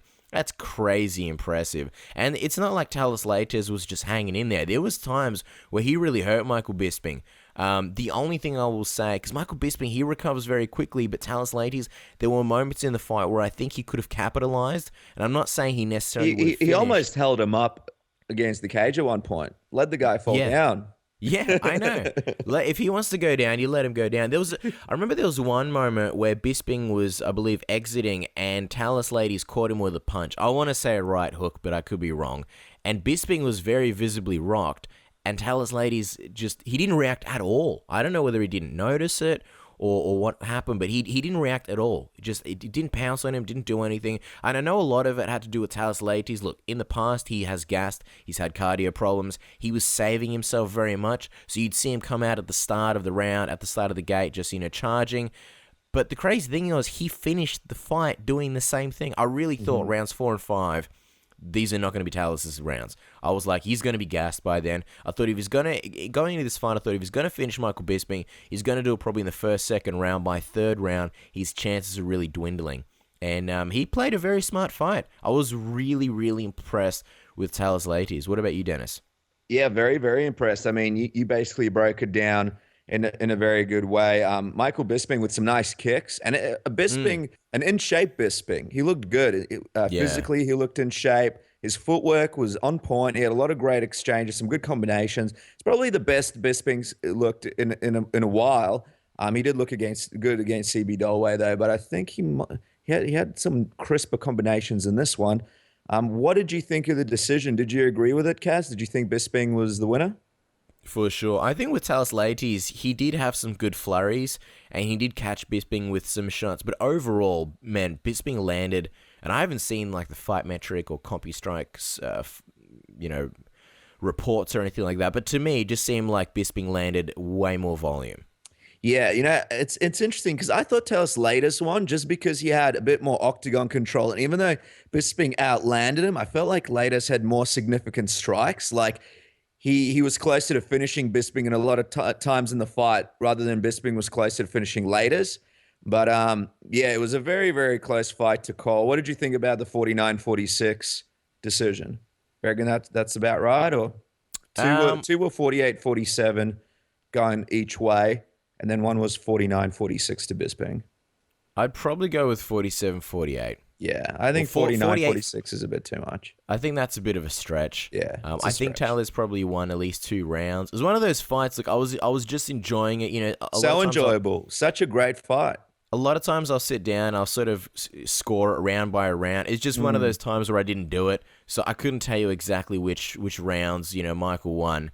But I just remember saying, look, Thales had some good flurries, but there was a couple of rounds where Thales didn't do that much until the start and until the end. And he didn't really have that much offense. Here and there, he'll catch Bisping with like a good shot. But I just think volume-wise, Bisping completely outlanded him. And obviously, an actual strike counts a lot more than octagon control. But I think Thales's stock actually raised a lot or rose a lot, just simply for the fact that he didn't gas in the end, and he took it to Bisping, and he was close to finishing him. And what a chin on him as well. Yeah, it was a great fight, and I really want to see the UFC get behind Talis and not give up on him because he lost to Bisping. It was a very close fight. I'd like to see him get another great fight in the future, and hopefully Talis doesn't feel too bad about it. We'll definitely have to get him on in the future, but there you go, Michael Bisping with another win. I mean, say what you say about Azai. I mean, I talk about it more than anybody else. If it's the same Bisping with the eye injury and all this and that, but he still looks great. He still moves great, and I'm still excited to see who he fights next. So good stuff to Michael Bisping. We'll see if he does get that title shot that he's been chasing his whole career. That's the big one. And I know I don't know. I don't feel like he will, but then I don't know what's going to happen because what if we get a situation where everybody gets injured and then, I don't know, Chris Weidman's supposed to fight someone, that guy gets injured and he's a last-minute replacement and then he puts up his hand. I mean, that could happen for Michael Bisping if he wins enough fights. Look, it's timing. I don't think he's that far away, to be honest. I know the middleweight division is kind of at a bit of a logjam at the moment, but once like Rockhold fights Weidman and then Jacare fights him, and then again you got Yoel Romero, I don't think he's that far away. And I think the UFC have always wanted to put him up, for the title. And respectfully, I don't think he'll win it. I think the guys above him are just too damn good, like the Rockholds, the Bispings, the Jacares, the Yoel Romeros. I think that would be a really tough fight for Bisping. Do you want to see the rematch with Vitor Belfort now that he's off the PEDs, or don't really care? I wouldn't mind. It depends what other options are on the table. I wouldn't mind. Now that Vitor looks completely different, I wouldn't mind seeing that fight. Yeah, because, I mean, over him, he's got Tim Kennedy, and then who knows? They already had that fight. I don't know if I really want to see him fight again, to be honest. Gegard Mousasi. Maybe Gegard Mousasi, two technical strikers. He does good things, yeah. You got Anderson Silva. I don't know. I mean, if Anderson Silva needs an opponent, I don't know. That could be the fight, funnily enough. Anderson's not champion anymore. That could be the fight. And we could sort of find out. I mean, I don't see Bisping beating Anderson Silva, but imagine if he did. That would almost be like winning the title. Yeah, that's right. I was just gonna say that. You read my mind. It's like even if he doesn't win the title, it still gets that fight with Anderson Silva, and the UFC love him. They love Michael Bisping. He does so much for him. He's a great promoter. And I almost feel like if they love you, if you're great to them, then they'll throw you a bone like they did to Stephan Bonner when he fought Anderson Silva. Yeah. That's pretty much it for those fight nights, guys. Before we pull the plug on this episode, just want to quickly chat about Hex Fight Series 3. It's an event that we attended yesterday in the fantastic city of Melbourne, Victoria, in Australia. They do good things, Hex. They do events in the Melbourne Pavilion. And they put another show. This is the third one, obviously, Hex Fight Series 3. Our good friend Sean Davies, who does some of our techniques of the week, he fought on that card. Unfortunately, things didn't go his way. It was his pro debut. Absolutely destroyed guys in his amateur fights. And in his pro debut, things can often go different. Dennis, why don't you give the rundown of how Sean went?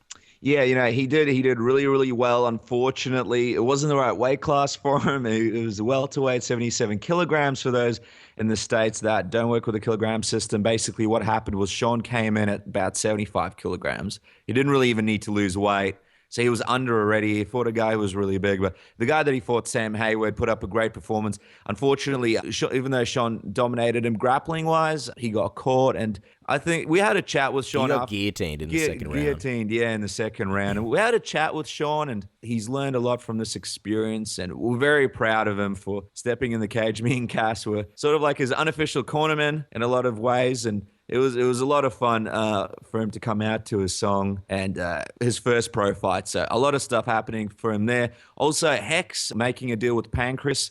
They'll be running some shows together, and possibly if Pancras one day maybe gets onto the UFC Fight Network or something like that, who knows? Maybe we'll see Hex on there as well. And also, I guess the main fight cast, Banjo Patterson versus Brights.